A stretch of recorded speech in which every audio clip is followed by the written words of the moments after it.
Good morning, everyone. Welcome to the Halifax Chamber Surge Conference presented by TD Insurance. Please welcome to the stage Patrick Sullivan, President and CEO of the Halifax Chamber, and special guest Zora.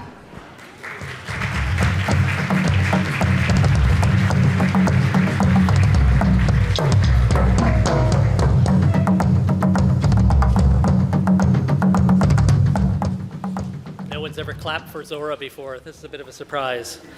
So we did practice this, but no one was here when we practiced. So we'll see how it goes. Zora, are you going to sit? You're going to show good things and sit? Here we go. Here. Let's not play with the electrical cords. Zora, hey, sit. There we go. Good girl. There we go. Okay. I'm going to talk more about Zora in a moment. So good morning, everyone, and thank you for joining us today. My name is Patrick Sullivan. My pronouns are he, him. And on behalf of the Chamber team and the Board of Directors, it is my pleasure to welcome you all to our inaugural Surge Conference. Before we begin, I would like to acknowledge that all of us here today are in Mi'kma'ki, the unsurrendered and ancestral lands of the Mi'kmaq people. It is my duty as a settler to continue working to dismantle colonialism in my community. And as many of us in this room are settlers in this land, we need to take it upon ourselves to learn and understand the recommendations of the Truth and Reconciliation Report. We are all treaty people. So today is a big day with a big agenda, and I'm excited to be here. Zora is usually sitting a little more calmly, but helping us get here today, I want to say a huge thank you to our partners at TD Insurance. You will see their lovely signs at the front. An affiliate partner, an important part of the Chamber. So thanks very much to TD for helping to bring this event to life. As many of you know, the Chamber introduced our Diversity, Equity, Accessibility, and Inclusion Action Plan in 2021. I guess the emphasis for Zora, who is a guide dog puppy, so she is a guide dog in training. She's supposed to be sitting. I don't think she is. And my wife, who is the main puppy raiser and the one that does all the hard work, took her outside to pee, and she didn't pee. So if she does pee, just ignore it, okay? We don't want to reward that behavior. That's perfect. Okay, now we're good. Okay, but speaking of peeing, we have washrooms outside. They are gender-neutral washrooms. For those of you that are interested in sort of what's inside the gender-neutral washrooms, the washroom to the left has urinals. The washroom to the right does not have urinals. Okay, just thought that would be an important piece of information for some people. So you may hear different acronyms today, and there certainly are different acronyms out there. There's ours, DEIA, DEAI, DEI, EDI, IDEA, or IDEA, which I thought was a really good one. As we move through this journey today and beyond, the acronym will likely continue to evolve. Sorry, I'm just going to put this down. We'll see how that goes. And as we talk with different people involved in this work, but the intention and the commitment is to build an inclusive community of which we can all be a part. Our action plan has helped us build and strengthen relationships with the community, host different types of events, offer a variety of supports for our members, and help us better serve the vibrant and diverse community that we're a part of. This work is not easy. And we're learning and we're making progress, but we're also making mistakes and missteps. Change is hard. I can only imagine how hard it is for people who've been doing this for years and years. This work is often filled with difficult and uncomfortable conversations. I think Zora's going to go visit her mom. There we go. There we go. So this work is often filled with difficult and uncomfortable conversations. There's a need to have a lot of unpacking privilege and unconscious bias, which takes a lot of self-reflection and letting go of your ego. I've found in this work that it's easier to center myself when having these conversations. I sometimes feel a pull to apologize, to retract, and to default to my own white fragility. Learning and understanding the term white fragility has helped me frame that I cannot react defensively to feedback when doing this work. In fact, feedback is a gift. It's an opportunity for us to learn. And we are learning as we go. At our Halifax Business Awards in January, the team was so happy to see so much diversity on stage. We were celebrating how far we had come from just a few years prior, when there was virtually none among the finalists. But as we continue to learn, the intention of doing the right thing does not always mean doing or presenting the right thing. We're learning that when something lands badly, no matter how good the intention, then it lands badly. And those feelings are valid. We will keep trying, we will keep making mistakes, and we will try again, because it's the right thing to do. We don't, at the Chamber, always get it right. And we will continue to not get it right, although that doesn't sound very hopeful, does it? I think what we're saying is we're going to continue trying, we're going to keep moving forward, and we're going to make mistakes along the way. We're not going to figure it all out today. And that's all of us. Today is an opportunity to slow down, pause, and listen. It serves as both an introduction for some and a catalyst. We're on a journey, and we will continue to provide more education and access to information after today's conference. It's important as we move forward today that we know that we are all here together in a brave and safe space. Brave space means we want you to be your authentic selves. We want to hear your thoughts and opinions. We ask that you be open to the conversation today and share your honest feedback. We're all in this together. Vulnerability can be a scary thing, but take a moment to look around the room. Everyone is here for the same reason. They want to learn and grow.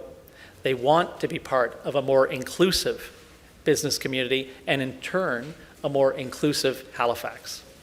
After many months of careful planning and conversations with community members on how to best engage this topic, we're excited to present today's event. The Chamber represents more than 1,900 businesses and 94,000 employees in Halifax and in the surrounding regions. We have a great membership, but with great membership, to paraphrase, comes great responsibility. We want our members and our community to see themselves as part of the Chamber, because everything we do is for our members. But we're far from experts in this field, although we do have 2 experts on staff. We are learning with you today and on an ongoing basis. We have 20 table hosts joining us today to lead table discussions on our agenda, and every one of them and our speakers are receiving an honorarium for spending their time with us today. Again, because it's the right thing to do. Let's meet our first expert and facilitator. It's my pleasure to introduce our first speaker to the stage, Jonah Ssenyange. Jonah is a diversity and inclusion facilitator with Placemaking 4G. A fierce advocate for equitable workplaces, Jonah completed, then helped to teach the Diversity, Equity, Inclusion, and Belonging program in the Workplace Certificate program, in the Workplace Certificate program from George Brown College. His academic background helps inform P4G's comprehensive approach and how we navigate quickly evolving topics and better practices. He currently serves as a board member at Team Work Cooperative and volunteers as a program coordinator for the Black Mentorship, Inc. Jonah will help us get into an open and ready-to-learn mindset and set our intentions for the day. Welcome, Jonah. Jonah.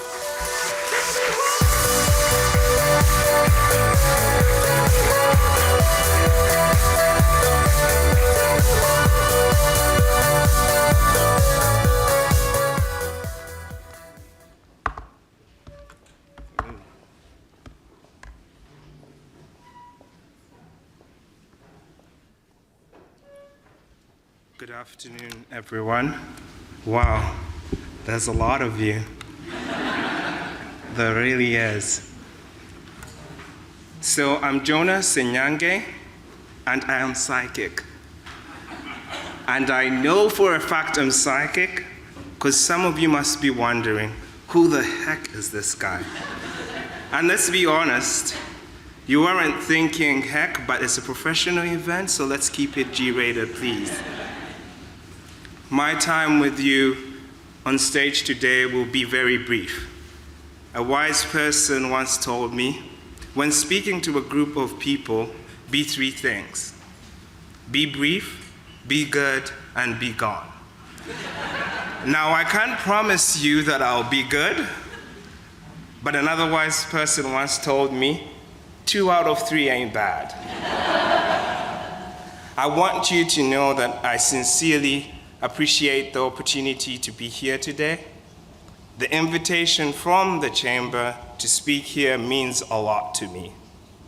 The opportunity to come and to be able to talk to you as a group is something that I will forever cherish. So you must be wondering, why is today special to me? Well, I'm an immigrant. Even though I consider myself a global citizen, I've been in Canada for about 9 years. This is my 2nd year here in Nova Scotia. It's truly an honor to be sharing space with mentors and people that inspire me like Anne Divine. She's paved the way for someone like me to aim for the stars and realize my fullest potential. I remember when I had just moved to Halifax, I reached out to her, and she gave me some of the best advice I've ever received. And even this morning, her motherly instincts just kicked in. She showed up by still encouraging me, still giving me those words of encouragement. Even a few minutes before I walked here, she was like, Jonah, you can do this. So you must be wondering, what then brought you to Nova Scotia? My work with a wonderful organization called Placemaking 4G is what brought me to this beautiful province. And yes, we were recently awarded Small Business of the Year at this year's Chamber Awards. Woohoo!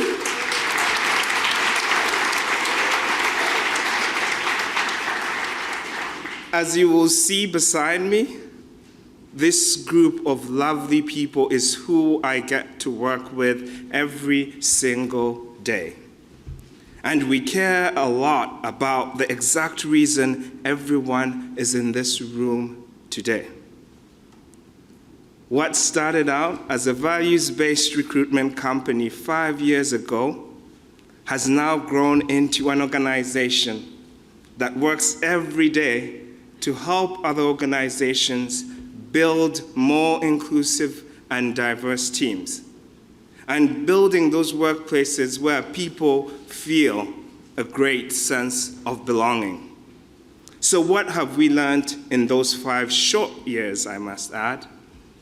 We've learned that there's no point in recruiting people to organizations where they don't feel like they belong. When someone is met daily with comments, aggressive questions, or downright racist or discriminatory acts, they don't feel welcome. And they certainly do not feel safe. So let's do something quite quickly. I want you to raise your hand if you've ever been in a situation and you didn't feel like you belong. I have. I want you to put up your hand if you've ever been in a situation where you felt alienated, unwanted, or even worse, made to feel less than. Keep your hand up. Looks like almost everyone in the room. Keep your hand up if you liked that feeling. See, looks like no one likes that feeling. And I think we can all agree that it's not a good feeling. I've been told We're here today because the Halifax business community is eager to either begin or to continue its journey to becoming more diverse, equitable, accessible, and inclusive. We don't want to be part of organizations or systems that make people feel like they don't belong. Well, honestly, I'm really thrilled to hear that.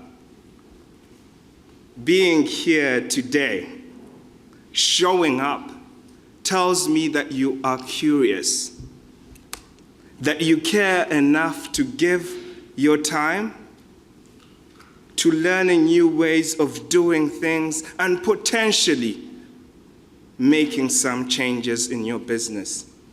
I want to say thank you. Thank you for making that commitment. So, just checking if the slide moves. So let's cut to the core of what prevents meaningful diversity, equity, and belonging in the first place. As a business owner or an organization leader, do you ever sit down and think, your organization has some work to do in this area? If you're here today, I'm guessing maybe you're open to the idea that maybe, just maybe, you need to make some changes. So let's focus on that. Why are you here? Are you here because you've been told to be here? Are you here because you've heard that diversity is important and that a more diverse workplace allows to capture new innovations and solutions? Are you here because maybe, just maybe, you want to gain more customers and make more money by appealing to a more diverse clientele? Or are you here because you want to take advantage of the business case for diversity and inclusion? The slide beside me shows the business case for diversity and inclusion. But if that is part of the reason you're here today, I'm going to need to challenge you. If you're here because you've been told diversity, equity, and inclusion makes good business sense or is good for your reputation, I need you to dig a little deeper today. You see, there was once a business case for feeding enslaved people twice a day. You fed them more, they worked harder, you got more out of the resources on your plantation.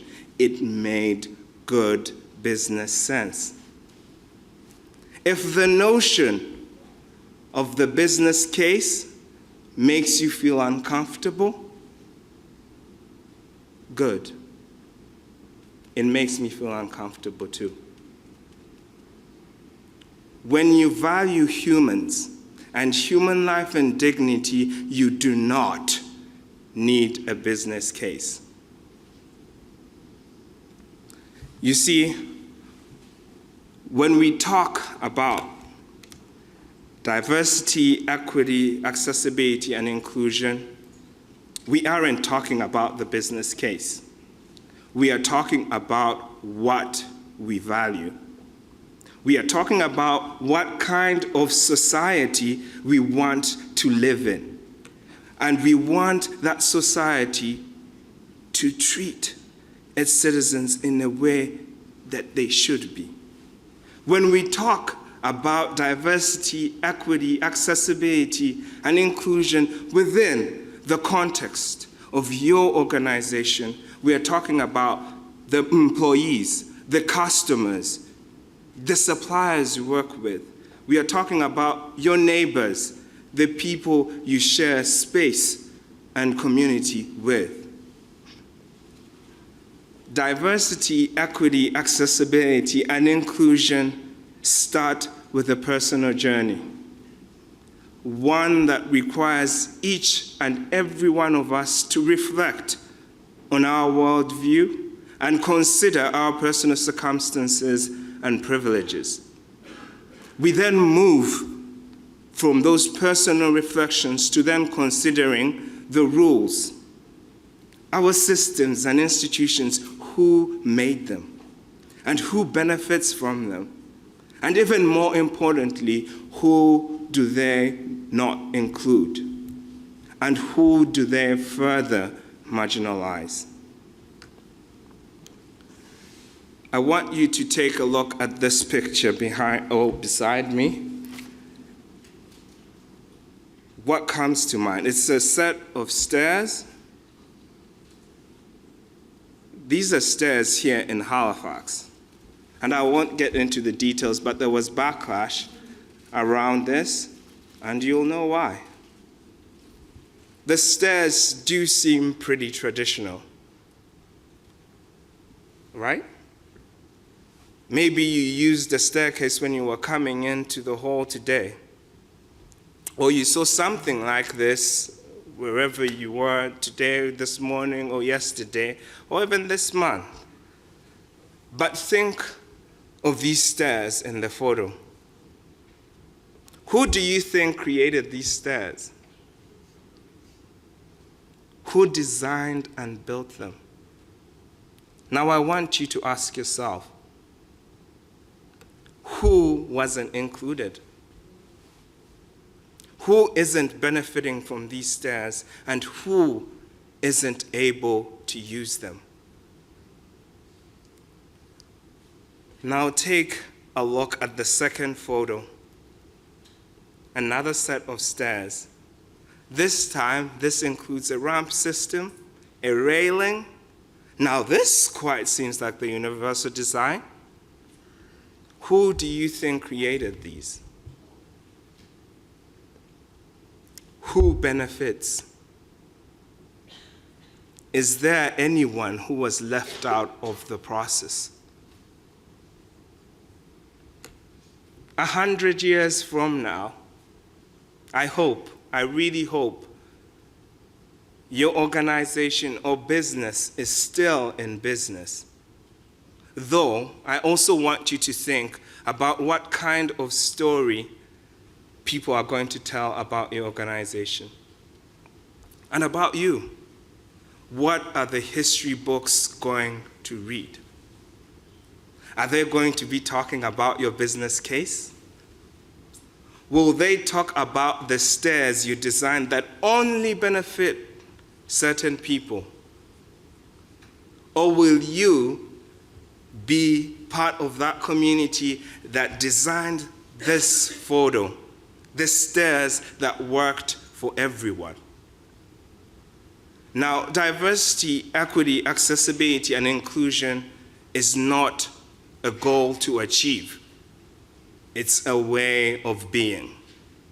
It may take a while to start to notice those DEI puzzle pieces as you adjust your way of observing and also thinking about your organization's systems, structures, and processes. But as you do, you'll also see the opportunities to adjust those systems to make meaningful changes. Changes that reflect the kind of society you want to live in. I'll leave you with the words of the late Dr. Maya Angelou, and I quote, "I think a hero is any person really intent on making this a better place for all people." Today, as you explore the various topics and different ways you can make your organizations more accessible, more inclusive, and more equitable, I want you to have your why front and center. Ask yourself, Who is benefiting from your efforts? Who should be here? And have you heard from your employees? If you really want to have an impact on the company culture, you have to understand the mindset. It helps. The success and failure of many diversity, equity, accessibility, and inclusion efforts lie in two arenas: company culture and leadership. If you are ready for a culture shift that is centered around inclusion, find your why, engage with curiosity, and insist on accountability. I want to stress this. Don't make your why about the business case. Make it personal and make a difference in the process. Like I said, I will be short, brief, and sweet. So I want to say thank you. Thank you so much for your time. Here's a QR code with my LinkedIn details. Feel free to connect with me. I'll probably be here all day. But I also wanted to shout out to my P4G family and my Teamwork family. I love you all. So thank you so much. I'll pass it on to the next speaker.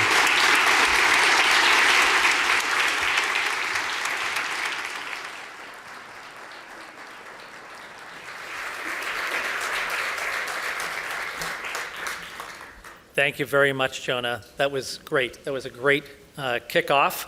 And I think I'm going to take away, for sure, there were many things to take away, but the one I wrote down that I thought was most important for me was DEIA is not a goal, it's a way of life. I think that's a great point and a great theme for the day. Well, I feel ready to take on the day. I'm much more relaxed without Zora here. We are lucky to have so many great members who are experts in their fields. On that note, this is the last you'll hear from me today because I'm also here to learn. It's my pleasure to welcome our hosts for the day, two of our chamber board members, two entrepreneurs, two kind and thoughtful people who are also tireless advocates of growing and strengthening Halifax. Please give a warm welcome to Ifeanyi Emesih. See, I always just call him Iffy. I should really, got to get the name right. Anyway, and of my East Coast experience, and Anne Devine of Ashanti Leadership. Ifeanyi and Anne.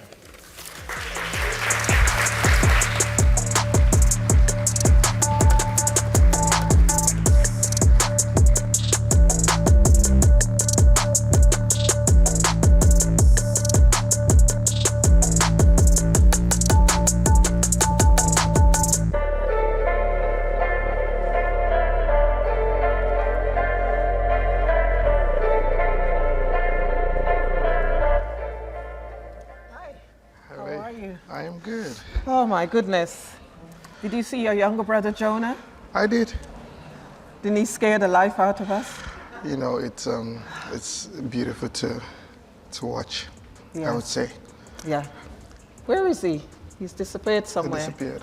But I'm going to say Dr. Dryden, Professor David Devine, and Dr. Kukler, watch out, you're in trouble. Yeah.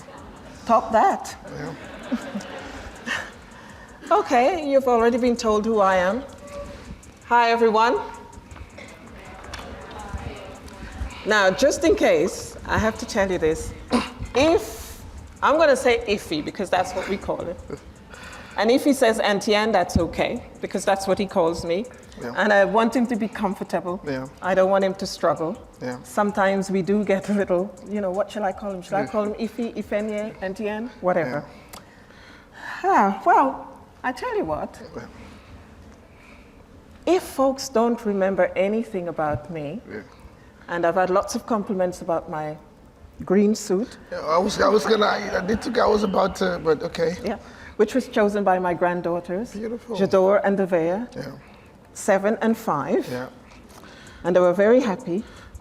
I want you to remember that I have 8 grandchildren, 5 of whom we contributed to that 1 million population that we have in Nova Scotia today.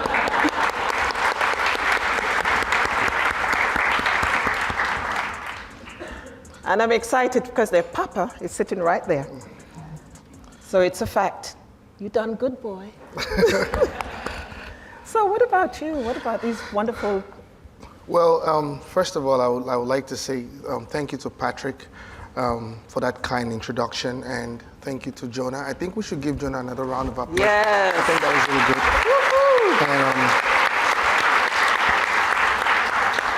And I would like to say it's an honor to be hosting this with you, Auntie Anne. And you look amazing in your outfit. Of course, and so does you. Yeah. So do you. So thank you very much. But so we'll just go right into things. My name is Ifeanyi Emesih. Like Patrick has said, a lot of people call me Ify, and that's a short version of my name. I'm the Chief Executive Officer of my East Coast Experience Media, and I'm lucky to be a board member on the Halifax Chamber of Commerce. Anne and I are pleased to be here today on behalf of the Board of Directors, yes, and on behalf of Amplifying Voices team, which Professor David Devine led. Okay. Nova Scotia is becoming increasingly diverse. And every time you turn around, there's something new happening. Just have to take a look at the diversity calendar. Now, yesterday was the start of Ramadan, which is the Muslim religious festival that is commemorated and recognized every year. Now, Ramadan Kareem started yesterday, so we'd like to say happy Ramadan Kareem to our Muslim friends in the audience today. And also, I'd like you to know that there is 1.4 billion Muslim members across the world. Isn't that amazing? And they're not just one group of Muslims, they're very diverse within that. Yes. So, and we need to recognize that here in Nova Scotia as well. That's correct. And also, Patrick gave the land acknowledgement, but something that you might not know is that the Eskasoni group here amongst our province, I believe we have 13 reservations. The Eskasonis are the fastest growing population in Atlantic Canada here today. So we have a lot to celebrate.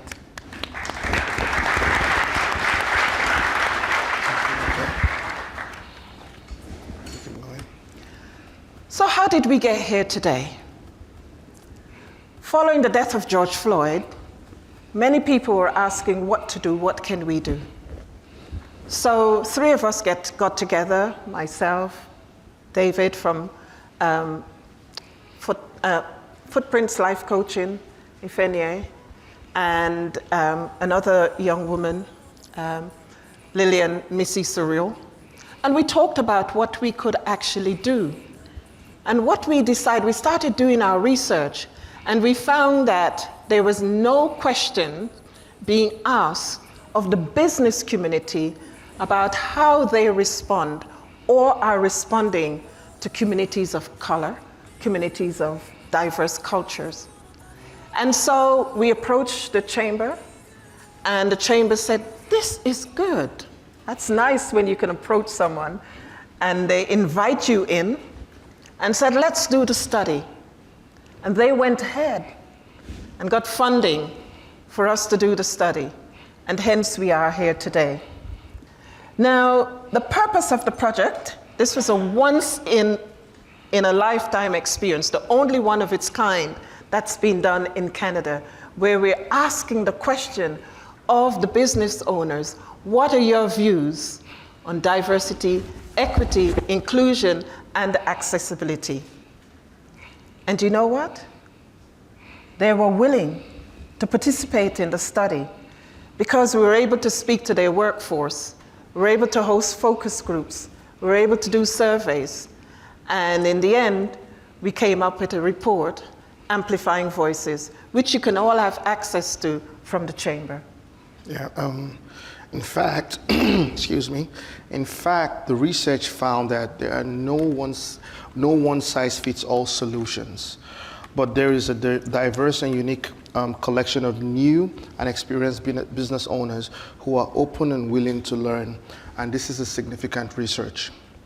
It is the first time in history of the business community in this area that they were being asked to take an in-depth look at their operations, stakeholders, vendors, and examine their supplier diversity.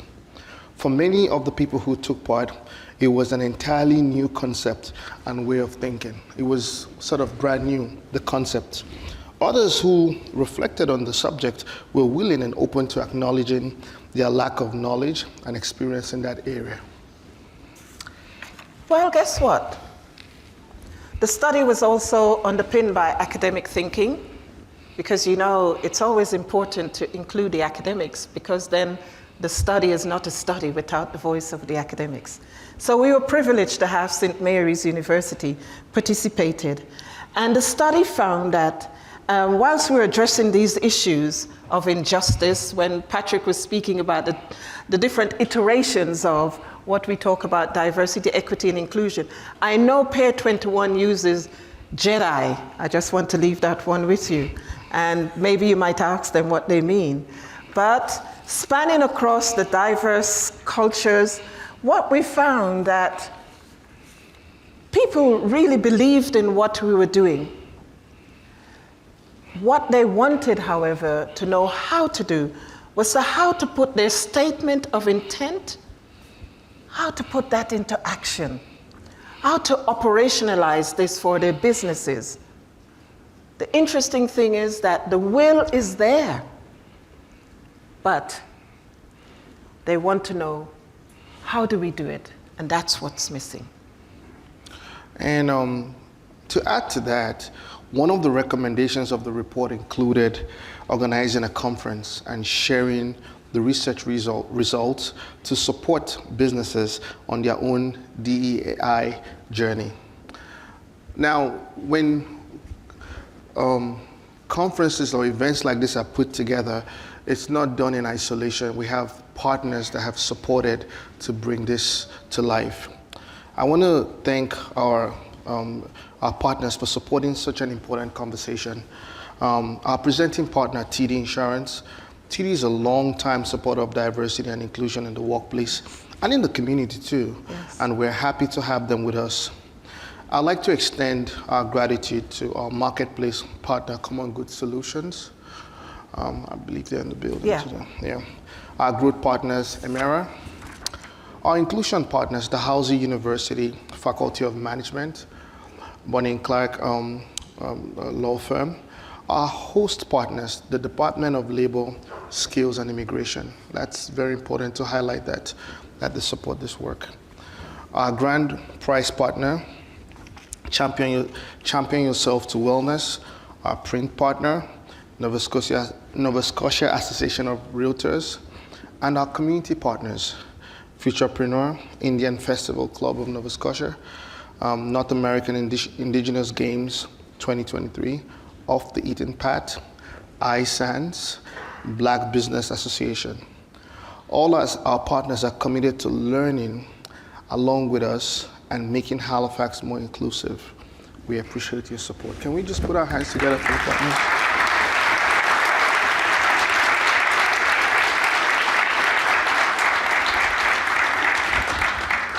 You'll have to clap again. I'd like to say thank you to Maida V as well. Oh, yes. But my East Coast Experience magazine. So let's give it a walk.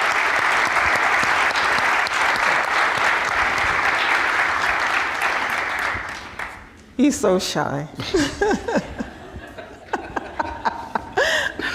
We'd also like to welcome our graphics facilitator. Her name is Rachel Duran. She will be listening intently, and then she would convert our conversation pictorially on her board. So at some point, you might want to go over and see what she's doing and have a conversation with her, because it's going to be beautiful when it's done. I know that. So we also have some local vendors. Have you seen some beautiful things out there? I've seen some folks with their little treat boxes. I mean, I've already ordered mine already from Carlette's pop-up store. And then we have Kings and Queens natural products. I've tried that and it's beautiful. The North American Indigenous Games, I didn't get a chance to go around to them, but I will. Then Mitch Natch Fashion, oh my God. You need to go and pick her out. I've chosen her to do something very special for me. Not going to tell you what. I might do one day. And then we have high-powered customs apparel, Sankofa bookkeeping and counseling. Check them out. Cultural wisdom education products, and CGLCC, Canada's 2S plus LGBTQIA chamber. This is national chamber we're talking about. And then BNI, Maritimes. I think I saw someone else. Yes, Scotia Kelp. They're doing a lot of products there, but sorry, I missed them out. That's okay, still here. Okay, all right, you want me to continue? Yeah. All right. We don't intend to keep you too much beyond 4 o'clock, but you'll be going to a couple of breakout sessions. I notice you've got your lunch boxes already. I mean, that's really quite important. So thank you for our lunch providers. And we have a very short time today, but we've got so much to do and so many exciting stuff to have conversations about. And I know Jonah has already started that, so we're all feeling quite energized. So feel free to take a break when you want to have a cup of coffee, have a glass of water. We don't mind, just get up and go, because we don't have any kind of specific breaks. Just time for the breakout sessions. And you have 2 options. One will be in this room, so it's going to be hard for you to get up from your seats, but we'll encourage you. But don't leave this room empty, whatever you do, because there'll be 1 session in this room here. Yeah.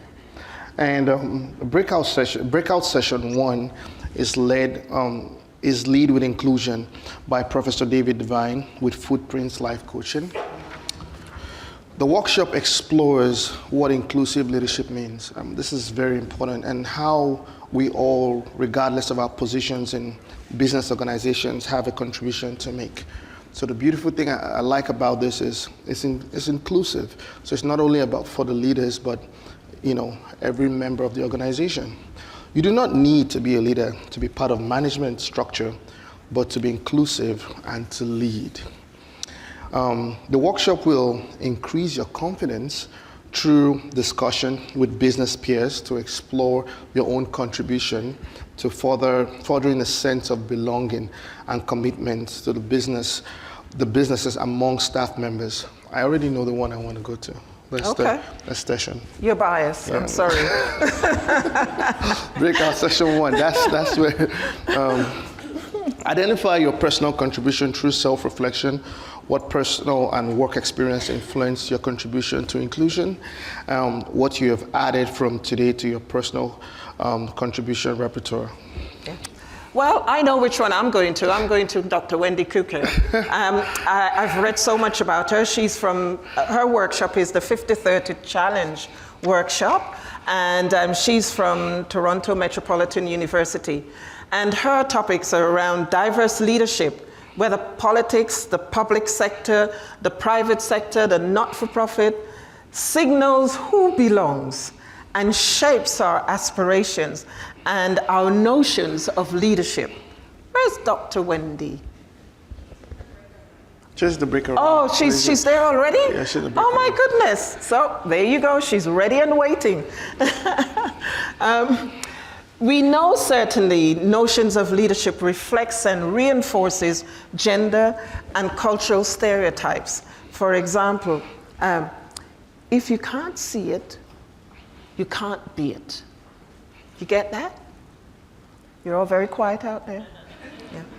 So the 50-30 Challenge is an initiative between the Government of Canada, Canada Businesses, and Diversity Organization. Now, I am a member of the 50-30 group, so that's, I think, anyone here, if you haven't joined up, loads of information. Go, take it, join up.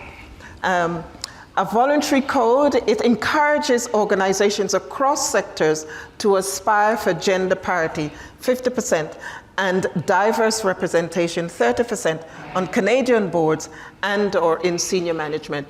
Now, listen to this about gender parity if you didn't know. According to Moody, we have to wait 132 years before we reach gender parity. Now, that's not in my lifetime.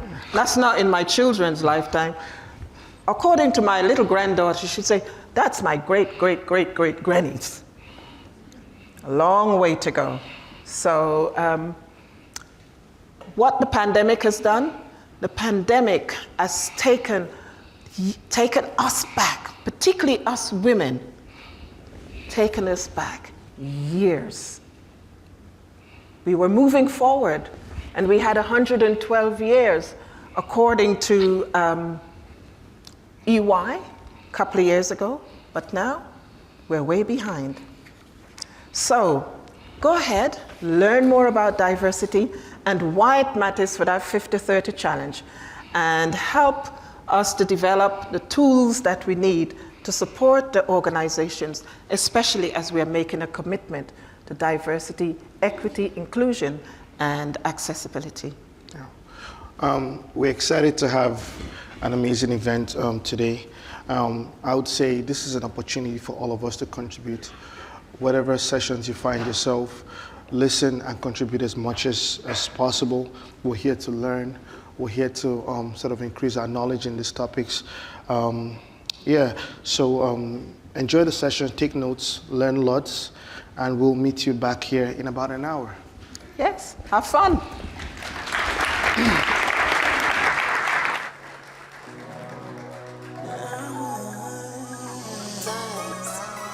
Justice and the lived experiences of individuals and communities.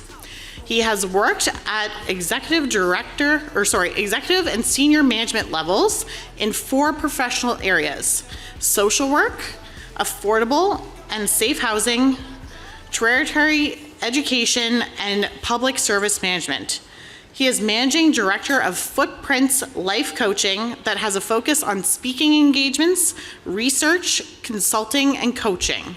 The aim of the business is to amplify the voices of those unheard and those unacknowledged. David was also one of the lead researchers of the Amplifying Voices Research Project. Please join me in welcoming Professor Devine.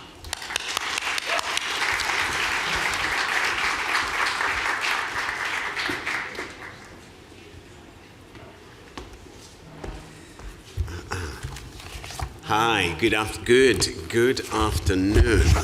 and I'm delighted by the size. In fact, I'm overwhelmed by the size of the group. So thank you very much. I thought, if I may, start the workshop with a few comments. So if we can start the slides, that would be fantastic. The first slide, basically towards equity leadership, that's great, is important because following what Jonah was saying earlier on, equity leadership is a journey.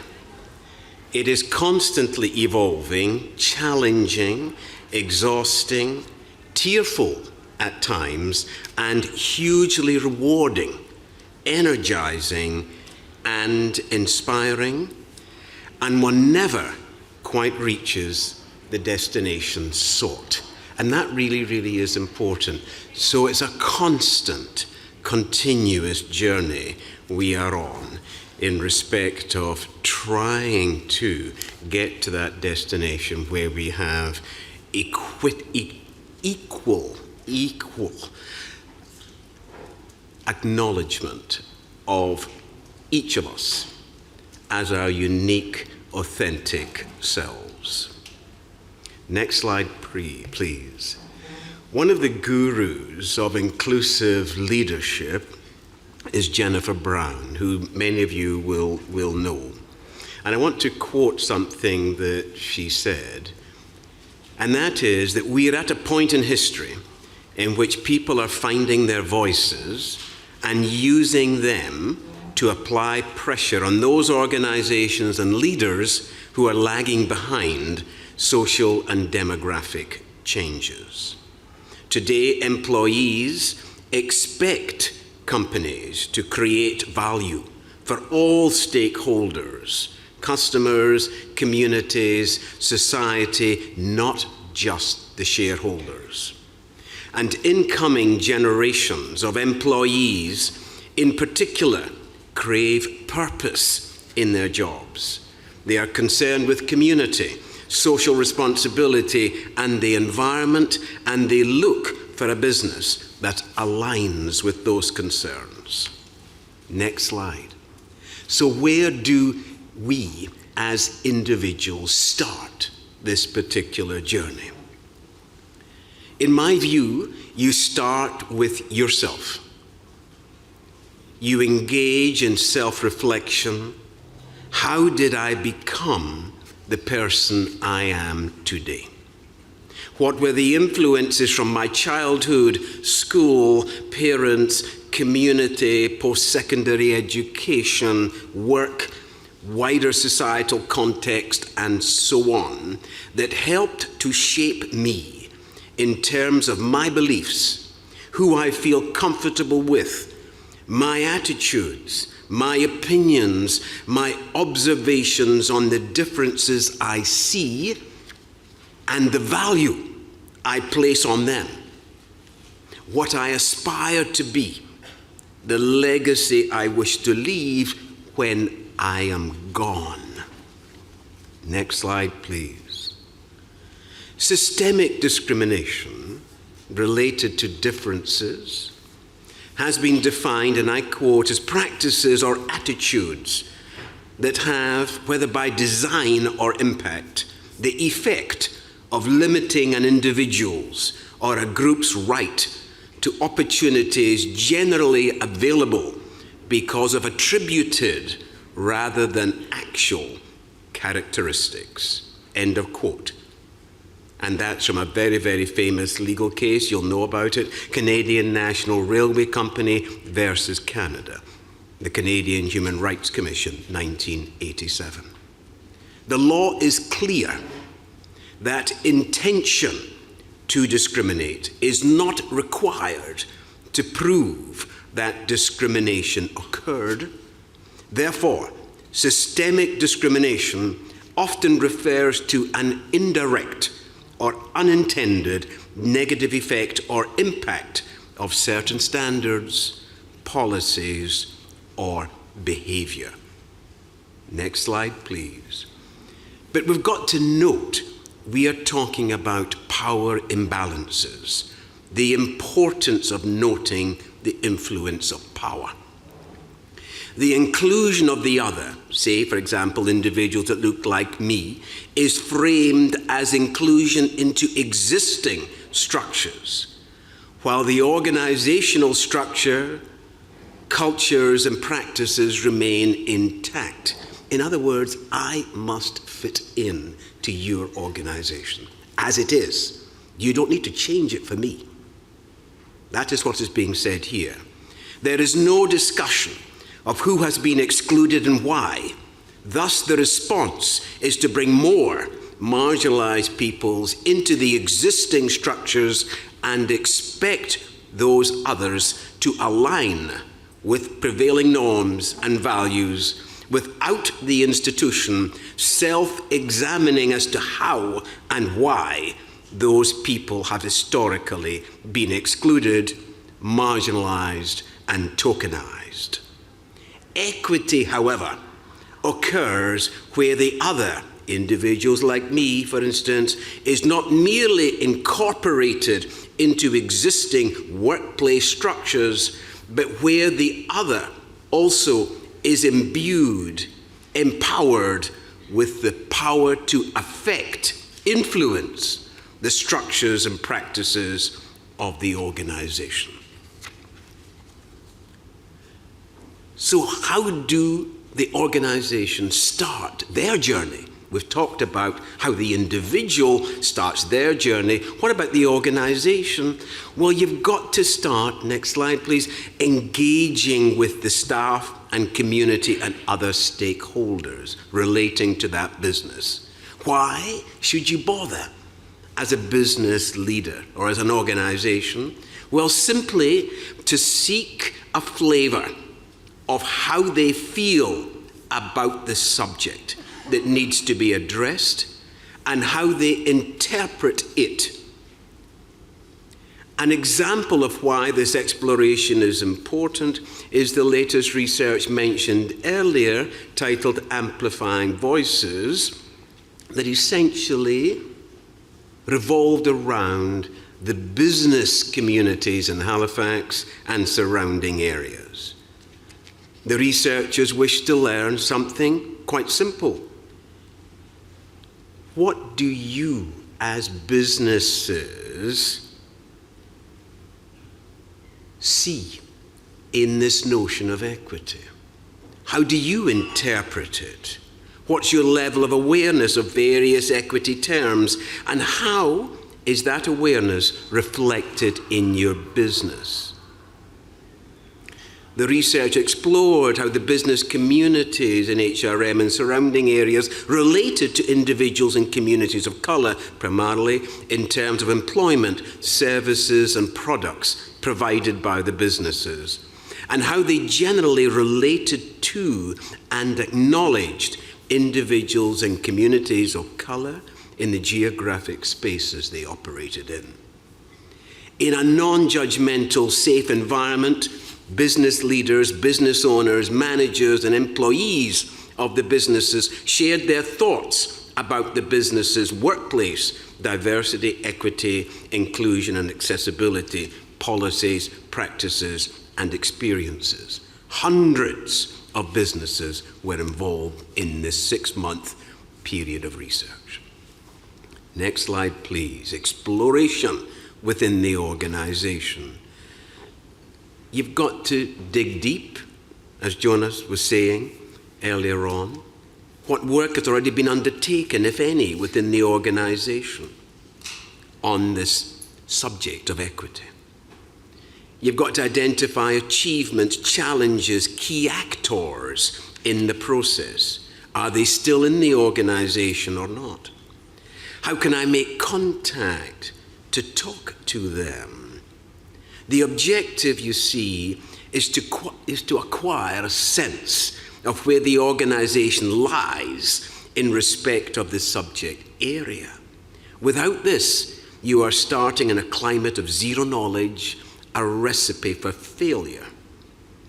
You see, the context is vital to know when seeking to explore change that must be tailored to that context.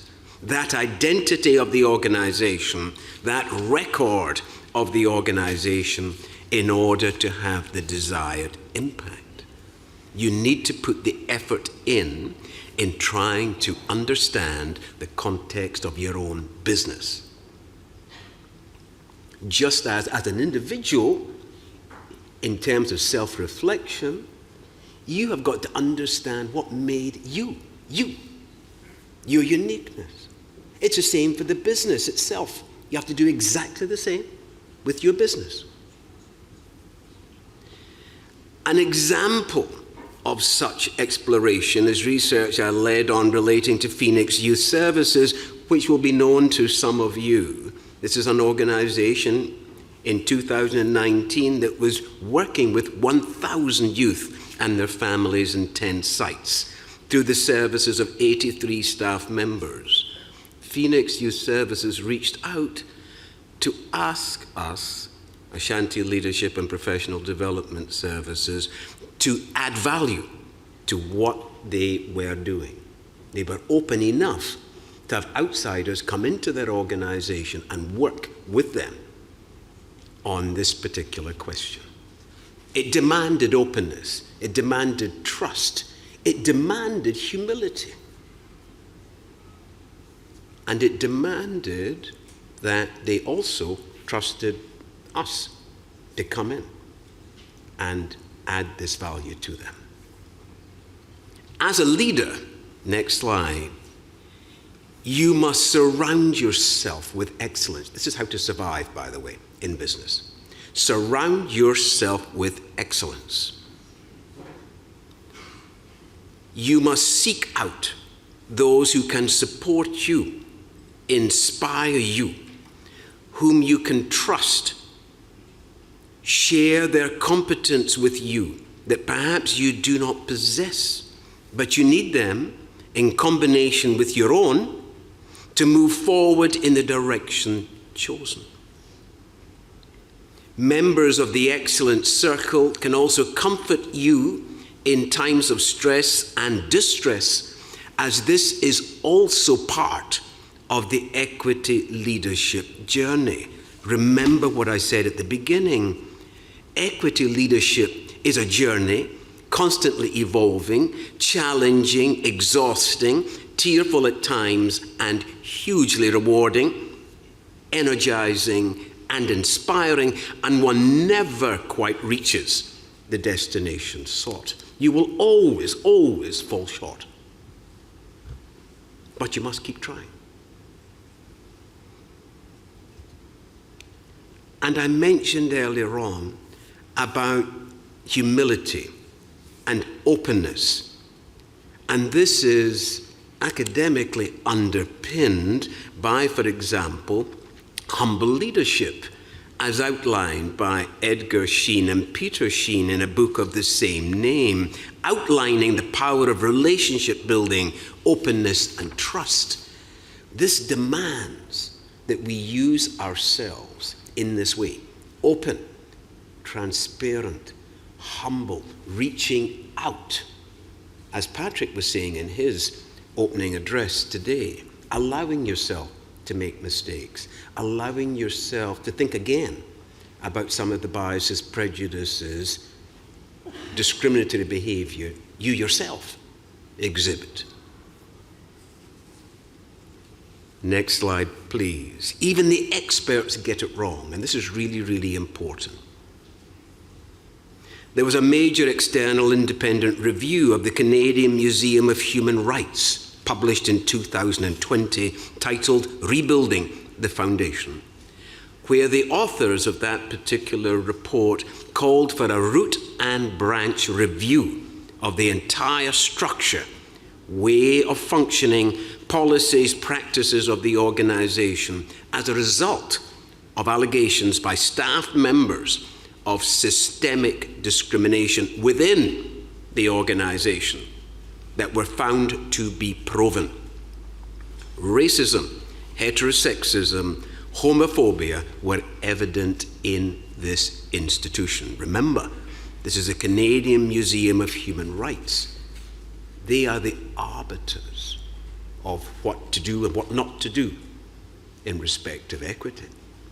And here, the very experts are found to be deeply, deeply discriminatory, racist, homophobic, heterosexist.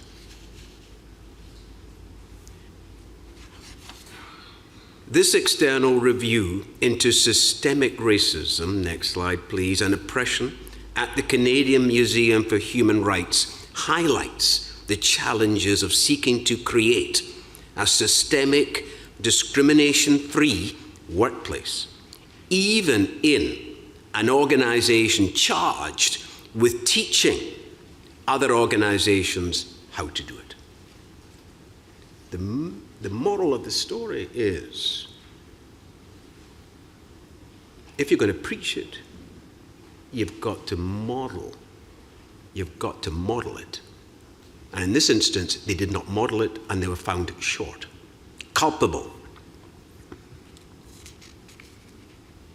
The report makes the important point of remembering that in our thinking about diversity and inclusion, we need to note the importance of power dynamics. Differences that are seen have a value placed on those differences by others. And that value can be negative or positive. You and your staff, next slide, are the public face of the organization. All eyes are on you. This is a huge responsibility, and you will be held rightly accountable for the privilege of being a leader. When it comes to equity, each one of us has a responsibility and an associated accountability to be our best selves in the workplace and in the community. We are never off duty in that regard. This is why equity expectations must be written into our job descriptions, and we should be appraised on it in our job evaluations. And what leaders also must do, and I'm coming to the end of this brief introduction, take calculated risks. That's very, very important. While without taking risks, there will be no reward. Now, it carries risk. What if I get it wrong? What if I do something, say something that's wrong? Well, we learn from it. Patrick was saying that in his introductions. We must not be silent witnesses to inequity, sitting on the sidewalk when inequitable services provided by our organizations and structural and systemic inequity within the organization in terms of policies, systems, ways of doing things, recruitment, retention, promotion, and so on, are passing you by continuously on the highway. There is no room for anyone like that in the organization. You cannot be a bystander. You cannot sit on the sidewalk and let all this traffic pass you by. This is unconscionable as a leader.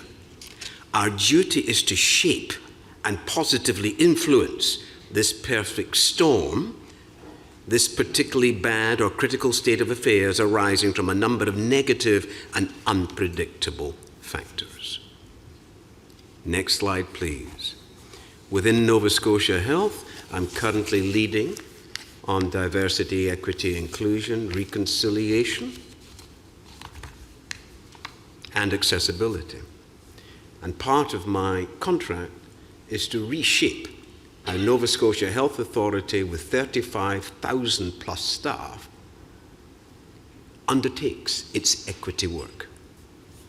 So we're talking about major structural change, and the report is currently with leadership, and it will fundamentally reshape how Nova Scotia Health Authority undertakes equity work.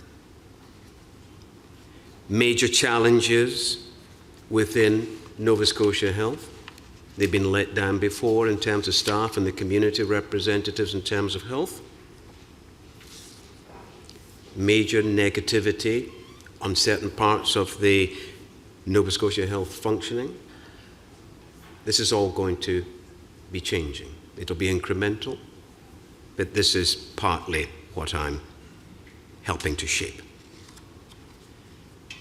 Trying to get that trust with staff is really critical. They've got to believe in you.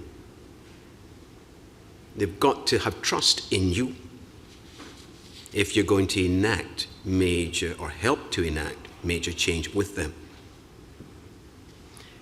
And this is why our work in terms of inclusive leadership is so, so important, because you have to use yourself in order to get the changes. I have got to relate to you. You have got to trust me. I have got to trust you, and I've got to work with you. I've got to recognize you in all your uniqueness. And you have to recognize me in all of mine. And we learn to work together. Learn to respect each other. Going forward now. Next slide and last slide. Going forward with humility. Go forward with humility and with the support of staff members and community in terms of this journey.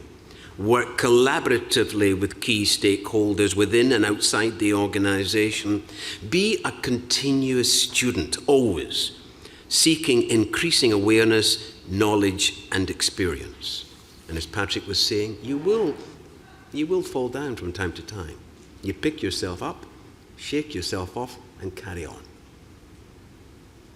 You will get it wrong at times. Always trying to be your best self and be authentic. Don't cover yourself up. Why should you? You are important. Don't allow others to force you to cover up your differences. Be transparent. Be honest and engaging. Next slide, please, and last one.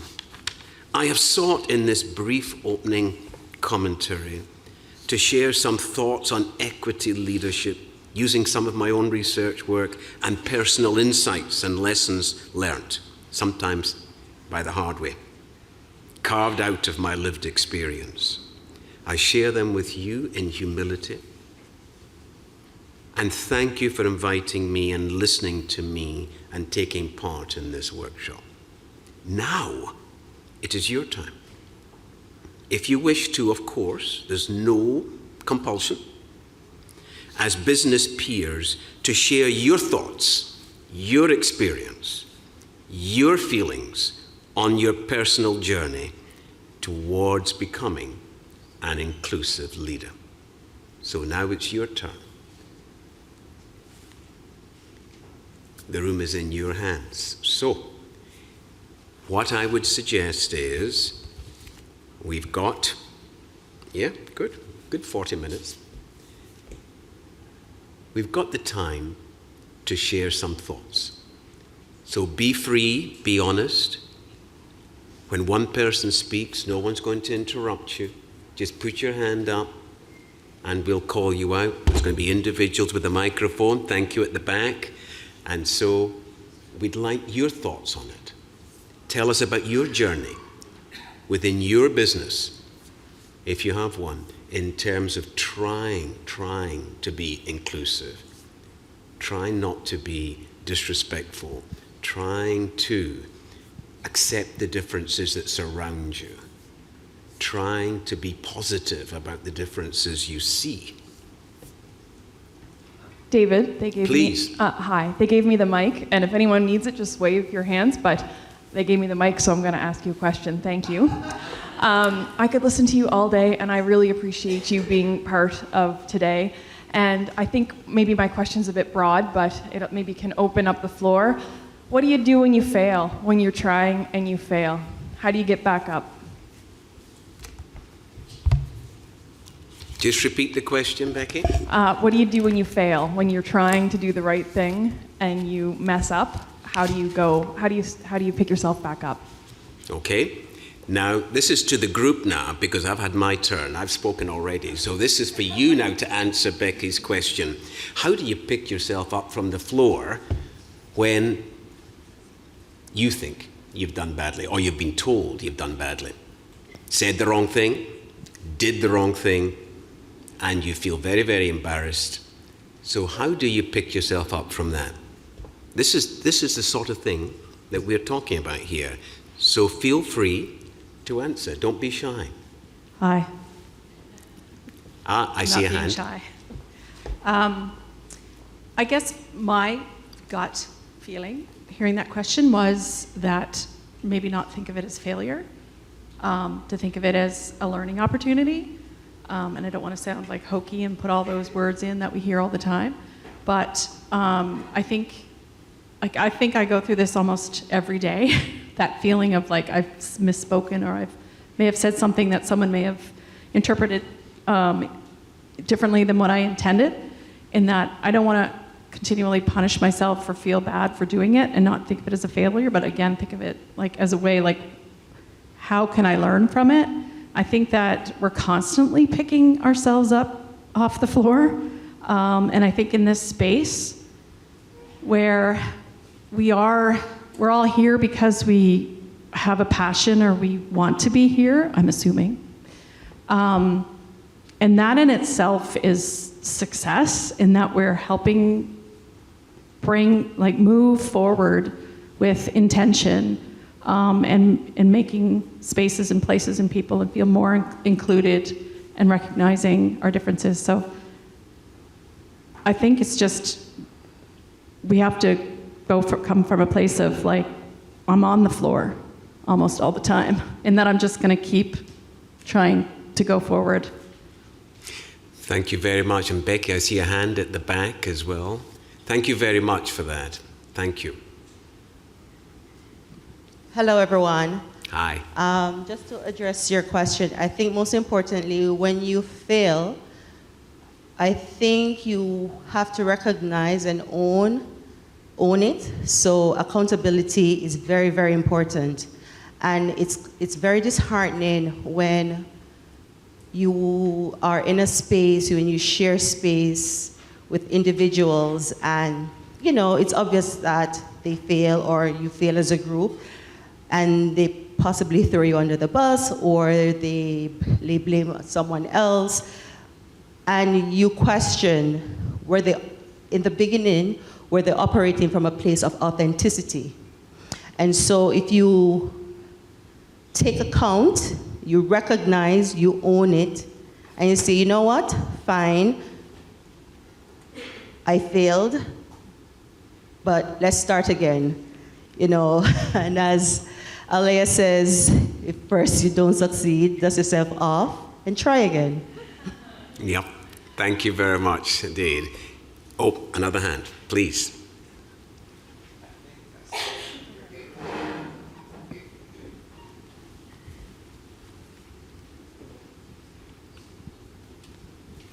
Thank you. Lovely talk. I think two things. We have to know where we start. Starting with values is non-negotiable.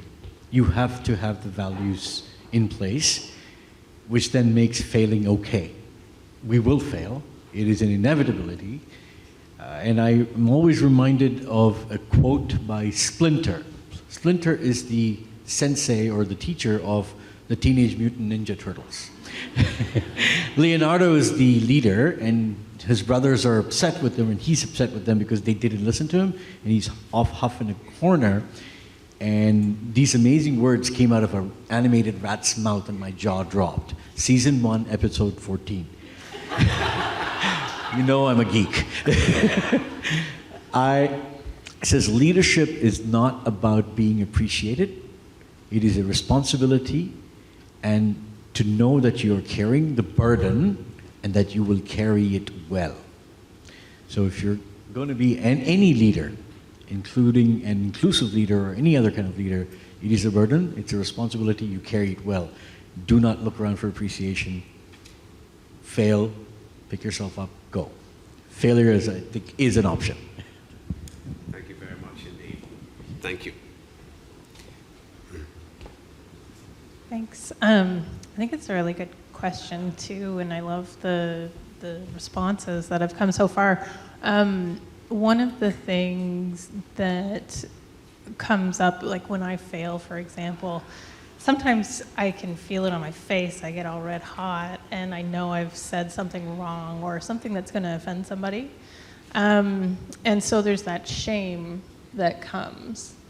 And I really don't think there's a way to just pick yourself up and walk through that shame. I think you need to have compassion for your experience in making the mistake, and then be able to acknowledge the mistake that you made and hold accountability for it. Just in kind of self-learning along life lines here, I always find that you got to take care of yourself first before you can do whatever you're going to do for other people. So if you make a mistake and you feel that shame, you got to really kind of comfort yourself and say, yeah, that makes sense that you feel that way, and then be able to kind of move on and take the steps to rectify or repair. Thank you very much. Is there, just following on from what you've said, because this has come up a couple of times already, is there somebody within your organization, I'm assuming that you're in an organization, is there somebody that you feel you can trust enough to share how you're feeling, that feeling of shame, that wish to brush yourself off and move forward? Some of us need to have somebody that we can go to or share something with in order to move on. Is there somebody like that in your organization that you feel you can trust? And Yeah, for me personally, yes. I'm part of a big organization, so there's lots of kind of sub-communities within it. So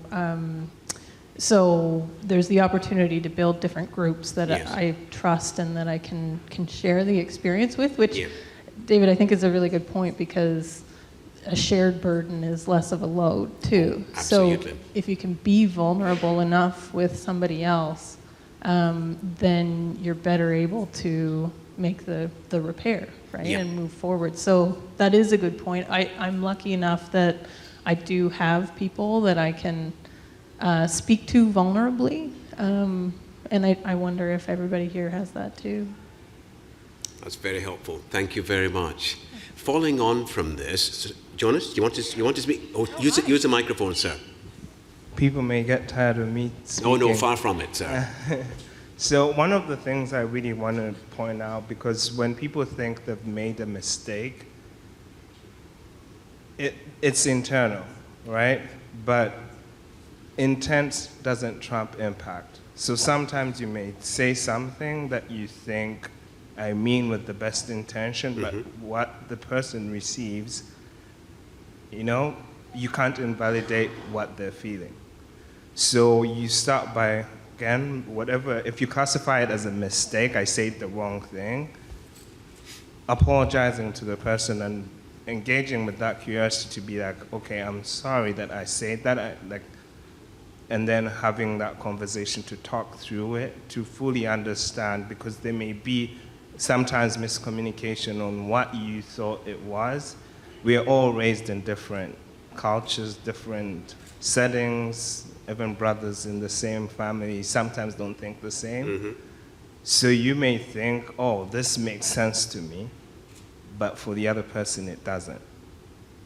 So having that conversation with them and being like, you know what, let me understand what you want me to know, or let's have this conversation. So I think that is also quite important to get to as trying to deal with your mistakes. Because I think a lot of people have already mentioned, when you acknowledge it, it's one thing, but also trying to understand why you may feel it's a mistake. Because a lot of us get stuck up in the language and different things like that. It keeps evolving.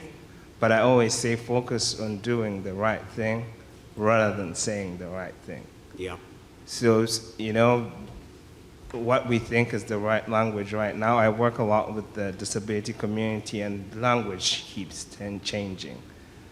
And what back then people are now reclaiming, or sometimes they're getting, So it's important to just focus on, okay, treat people the right way, rather than focusing on that. So I think that is something I wanted to kind of point out. Maybe the last time I speak, but today. Yeah. So the focus is just following on from what you're saying, Jonah. The focus then in that particular instance, where something has happened between you and another individual, you've misinterpreted something, you've said the wrong thing. What you are suggesting is that you should seek to find out why what you said or what you did caused this distress in this other person, if they're going to allow you to go that far in terms of time and engaging with that person. What you're saying is you should seek clarification as to, why do you think I messed up that caused you this distress? Now, that takes a huge amount of courage and a huge amount of humility and bravery, trying to pursue that. And some individuals don't have that, so we know it's not going to go anywhere.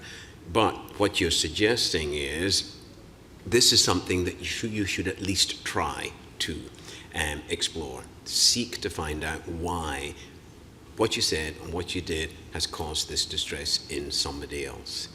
And this gets back to awareness of differences. And it also gets to you being sufficiently self-reflective to understand that if somebody's upset with you because of what you've said, that you've got to look at yourself and ask yourself,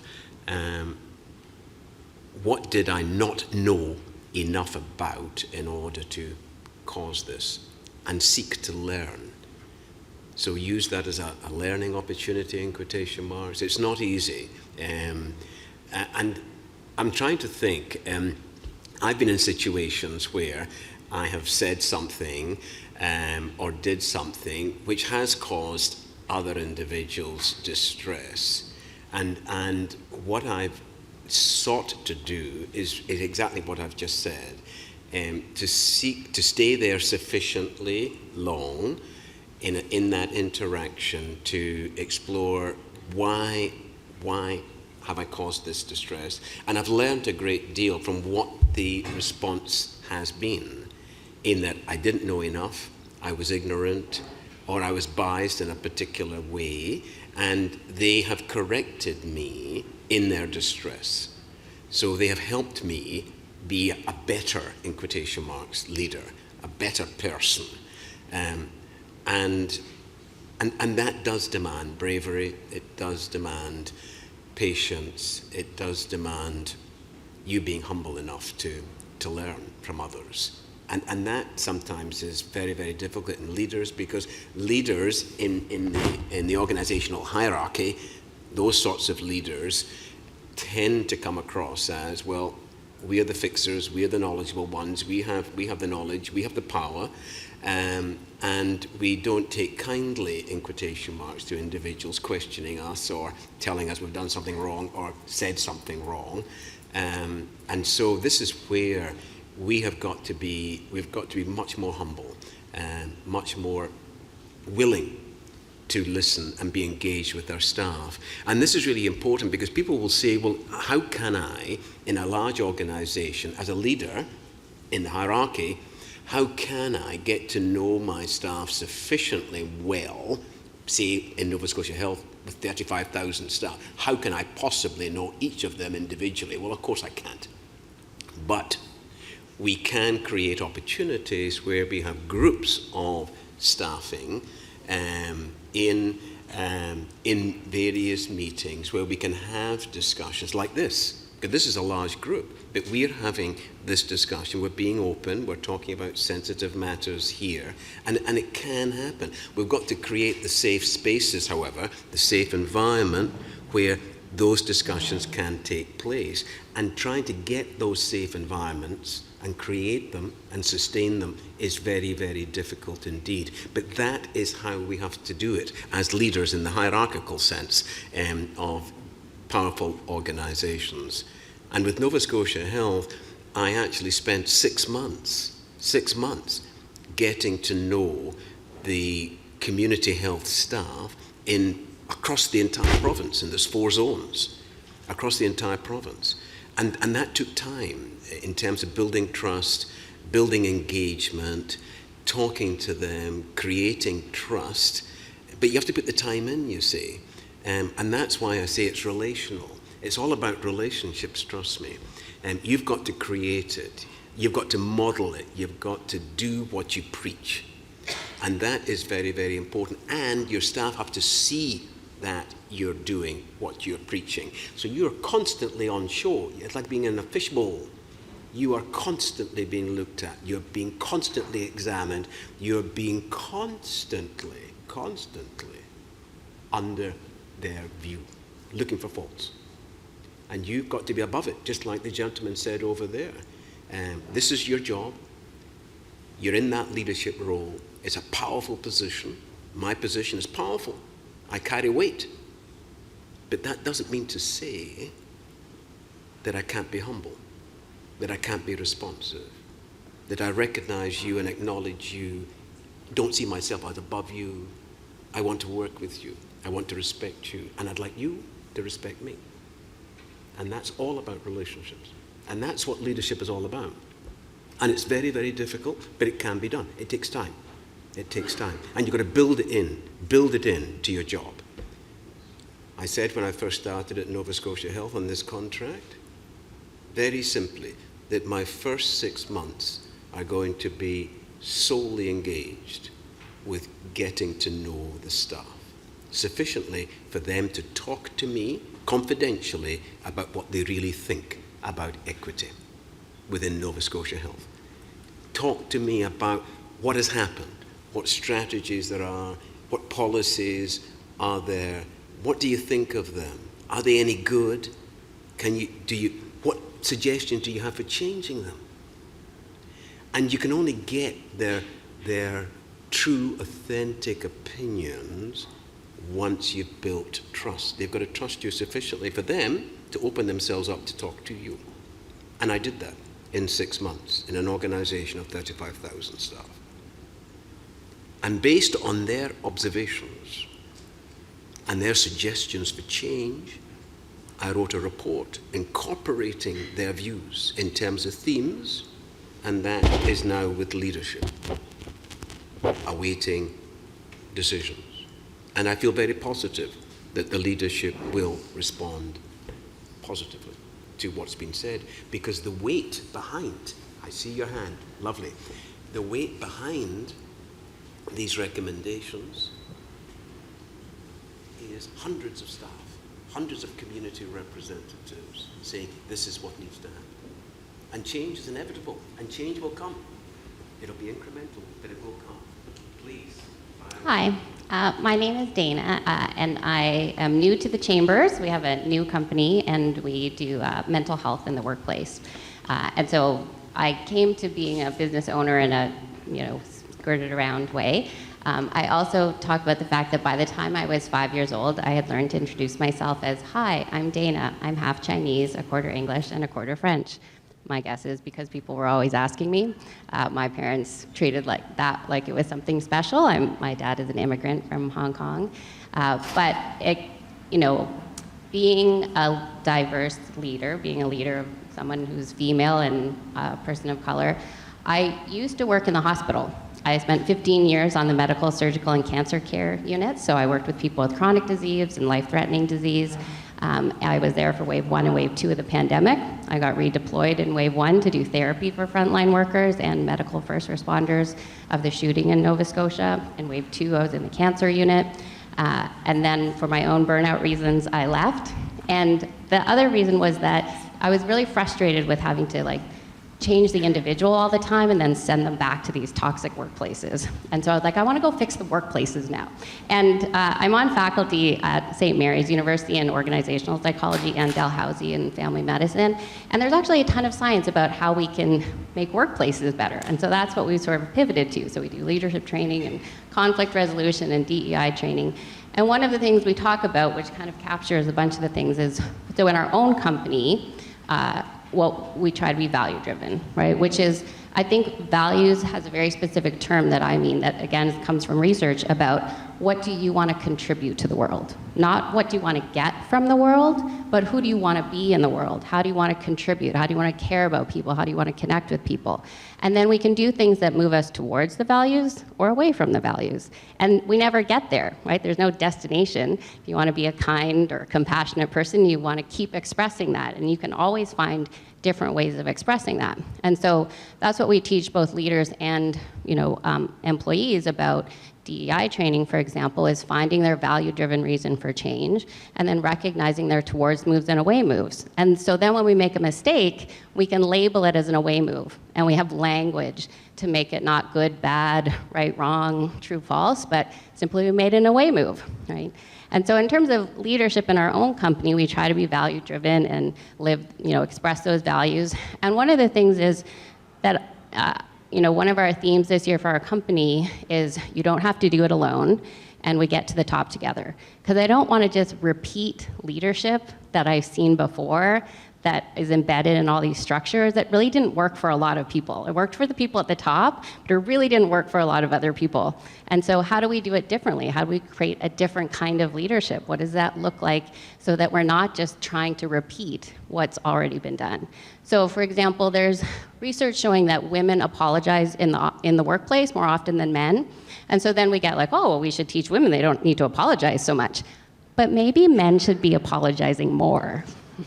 Like, maybe, you know, in terms of like, it's the frame of reference question of like, what have we treated as normal and who are we comparing them to? Maybe having more people apologize in the workplace would make it a kinder, nicer place. And that's what, so those are the kinds of things that we think about in terms of how do we handle mistakes, how do we look at leadership. I'm a big fan of co-leadership because, again, some people don't want to sacrifice their families, their lives, everything to be the CEO of something. But if you could job share that with someone, it might be totally doable, right? We very rarely see women with young children in CEO positions because there's a huge cost to that.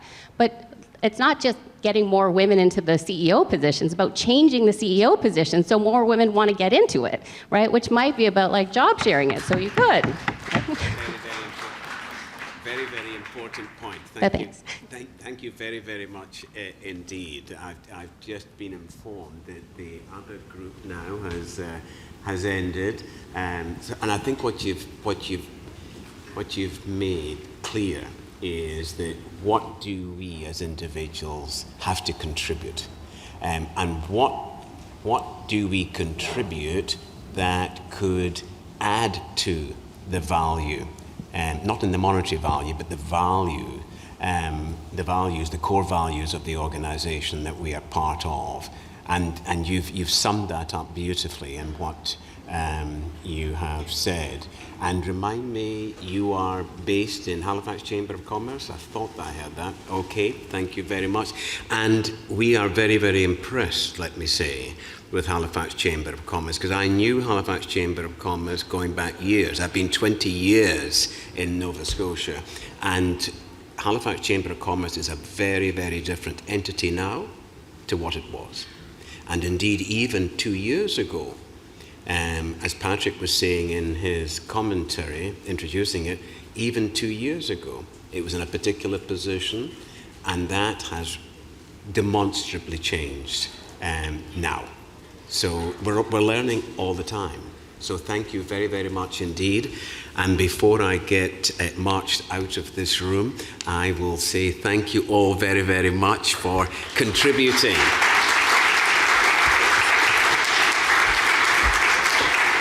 Hello, everyone. Hello, can I have your attention, please? Hi, can I have your attention, please? Welcome back, everyone. We hope you enjoy the breakout sessions.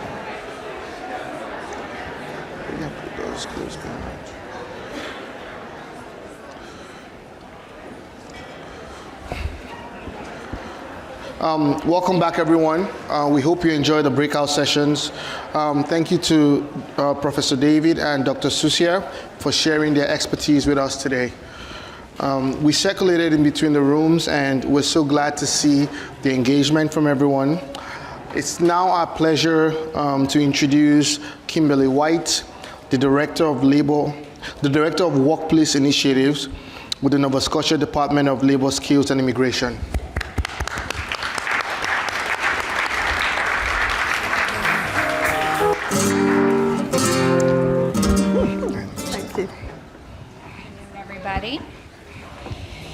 So my name is Kimberly White, Director of Workplace Initiatives with the Department of Labor, Skills and Immigration. I'd like to thank the Halifax Chamber and their partners for putting on what we see as a very important event, recognizing the need of everyone in the business community to become more aware and invested in its approaches to inclusion, diversity, equity, and accessibility. When I was asked to introduce the moderator of the panel today, I reflected on the theme of the discussion, belonging in the workplace. Creating workspaces where all people feel a sense of connection and where they feel safe, valued, and can bring their whole selves to work is no small task. However, it's become an imperative for us all as we're experiencing profound shifts in the labor market with an aging population, increased immigration, and a need to increase our labor market participation rates to meet the demands of today's economy. We're being presented with an opportunity today to relook at how we understand our work as leaders of organizations, using an inclusive, diverse, equitable, and accessible lens. We all understand that businesses and organizations are made up of people. Without people, businesses cannot exist or succeed, and certainly cannot grow and contribute to our communities and economy. In Nova Scotia, we know that the makeup of our workforce is dramatically changing with our shifting demographics. This has been exacerbated by COVID, driving the need for employers like you to adjust retention and recruitment strategies. Recruitment no longer means hiring the person that you know from the community or recruiting primarily through personal and known social networks. Recruitment means casting a wider net and accessing communities that have traditionally been marginalized or excluded from our workplaces in the labor market. This means recruiting people from equity-deserving communities in Nova Scotia and beyond, building relationships with immigrants, Indigenous peoples, and Mi'kmaq, Black and African Nova Scotians, persons with disabilities, and members of the 2S LGBTQ+ communities. In our work at LSI, we've been actively engaging with these communities over the past number of years. We've heard that to be effective in recruiting, equity-deserving community members and employers have to develop relationships with communities and service providers. Business leaders must demonstrate that they're willing to put in the work to learn about communities and to invest in building safe and inclusive workplace cultures. What we know at LSI in our everyday engagements with employers and industries is that while recruitment remains an imperative, employers are also struggling to retain their workforces. It's important to create an organizational culture where people want to work, develop, and stay. This requires asking about and addressing people's needs so that they can grow and succeed within organizations. Whether that is about introducing flexible workplace policies, accommodations, celebrating and valuing different cultures and perspectives in the workplace, and/or acknowledging health and family needs, employers are rising to the occasion. LSI, the Skills and Learning Branch, and Workplace Initiatives is here to help on this idea journey. We provide and subsidize training for employers and programs to assist you to hire and create welcoming workplaces, and free tools and resources to support you to recruit and retain workforce. So I encourage you to check out the Grow Your Business website off the Nova Scotia Government of Nova Scotia website for more information on our programs, supports, and tools. We want to thank you for being a part of this event today and demonstrating your commitment to learn about how IDEA approaches can enhance your recruitment and retention strategies. And with that, I'll introduce our moderator.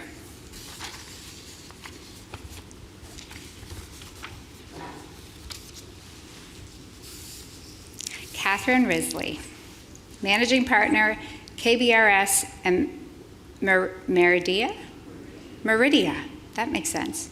Meridia Recruitment. Katherine Risley is the Managing Partner at KBRS and Meridia Recruitment, Atlantic Canada's largest HR consulting and recruitment organization. She is a trained coach, and in addition to leading a recruitment practice, specializes in engineering, operations, and manufacturing fields. She provides oversight to the HR consulting and talent development and career transition practices at KBRS. She is also a co-founder and member of Engineer Nova Scotia's Women in Engineering Committee, past president of the Canadian Progress Club Halifax Citadel, and a Halifax Chamber board member. Her substantial efforts to improve female participation in the engineering profession has earned her an honorary designation as an Engineers Canada Fellow. And without further ado, over to you, Katherine.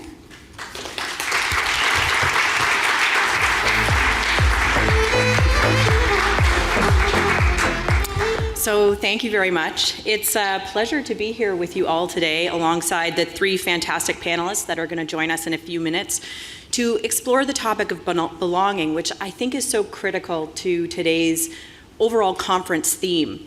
You know, for me, as part of an organization that focuses on recruitment and HR consulting, I'm always encouraged to find an increasing number of leaders who are looking to increase their organization and make it more diverse, more equitable, and more inclusive. And I think that's bolstered by looking at the room here today. I mean, this is a sold-out event, and I think the conversation that we're having here today really shows the commitment to moving that needle forward. So when it comes to attracting people, and I think perhaps maybe even more importantly, encouraging them to stay within an organization, diversity, equity, and accessibility are all really important components of that discussion. But I think even the best laid plans or the most thoughtful strategies will fall short without a really critical discussion around inclusion. And so that brings us to today's topic, building a sense of belonging. And I'd like to introduce you to the panelists if I could. So we have joining us today, Houston Barnaby. Houston is the founding partner of Indigenous Treaty Partners and is an Indigenous rights lawyer. So if you'd like to join me on stage as I introduce you, maybe we'll give a round of applause for each of our panelists. So Houston.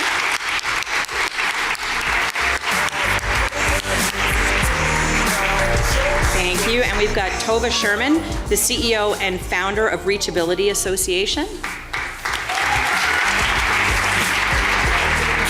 Don't worry about it.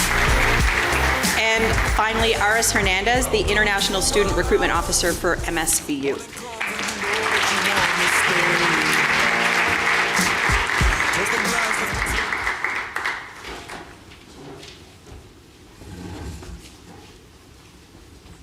So, thank you everybody for joining me on stage. Sorry. Well, if that didn't put me at ease, I don't know what will. I was nervous before I came up here, and that's just really set the stage. All right, so I'm going to kick things off in the question part, and I'm going to ask each of you a couple of questions as we go. So over the last few years, we've seen a lot of organizations learn that you can't have diversity without inclusion. I mean, I think you can, but I'm not sure that it sticks around for very long. So now that organizations are looking to be more inclusive, they're learning that they need to build a sense of belonging to foster that inclusion. So to open the discussion, I'd like to ask you, and I think we'll ask each of you, what does it mean to build that sense of belonging? And perhaps, Tova, I'll start with you for that question. I just want to say I would have worn longer socks if I'd have known there's nothing in front of us. Anyway, it's all good. I love my docs. Hi, everybody. I'm still Tova, and I really want to address that question, which is, how do we begin creating a sense of belonging? And although I'm here from a perspective, perhaps, of disability and what I call disability confidence, I don't think there's anything I'm going to say that we all don't feel is important in the art of inclusion. And I'm calling it the art of inclusion because it takes some technique and some patience. And there's a lot of people who always ask me, what are the 3 things you need? And I'm like, wow, 3? I only get 3, and I gotta tell you right away, it's not realistic.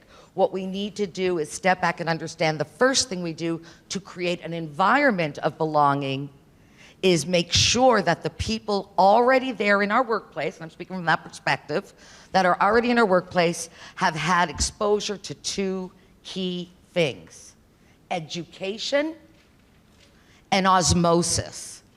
So we all know here what education means, and I will be brief, even though I'm shifting like I'm taking over. Education, we all know what that is. We're doing it right now. We're sharing new knowledge. That's all I'm talking about. But let's talk about osmosis for a moment. I can always tell when I'm presenting in a crowd, for instance, discussing someone who uses a wheelchair. And I always see the same thing. Someone in the crowd going, oh yeah, I got that. The head's going up and down, the hands are waving. So I know that that person has a relative, friend, or coworker who uses a wheelchair.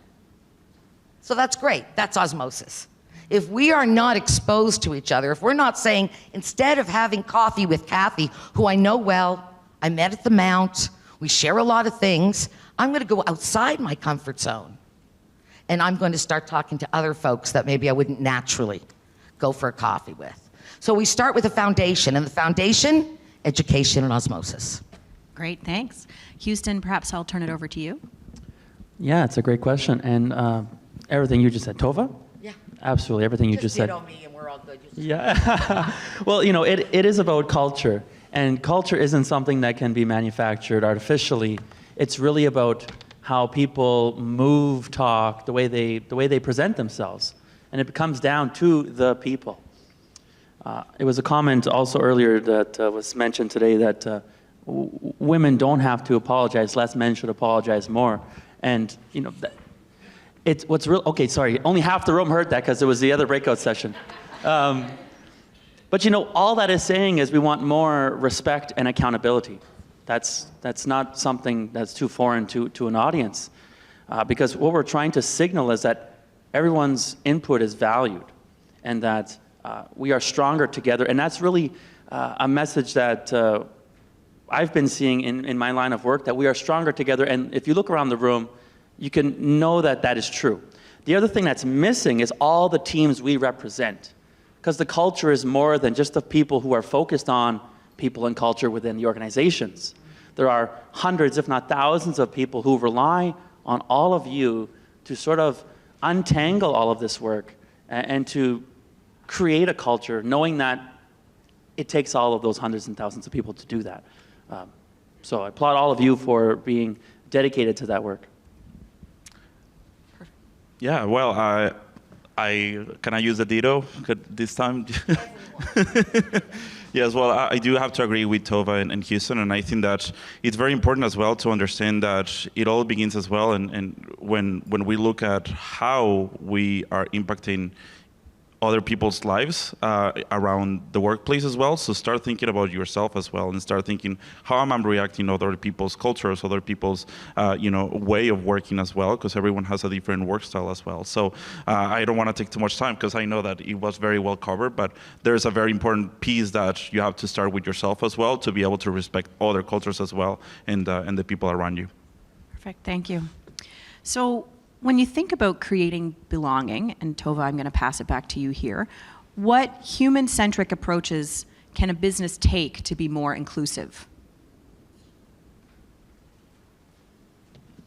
Can you spell human-centric? I'm kidding. I'm just like, I want to make sure we're defining this in the same way. Just people-centric. Okay, sorry, I knew human meant people, but okay.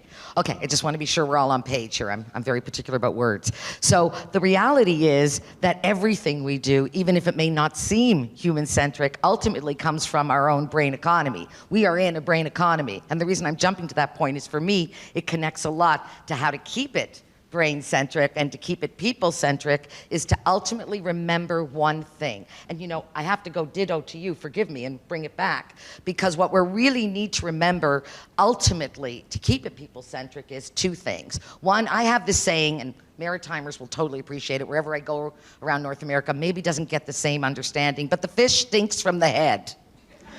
That's right, I knew you'd get it. Thank God, someone got it.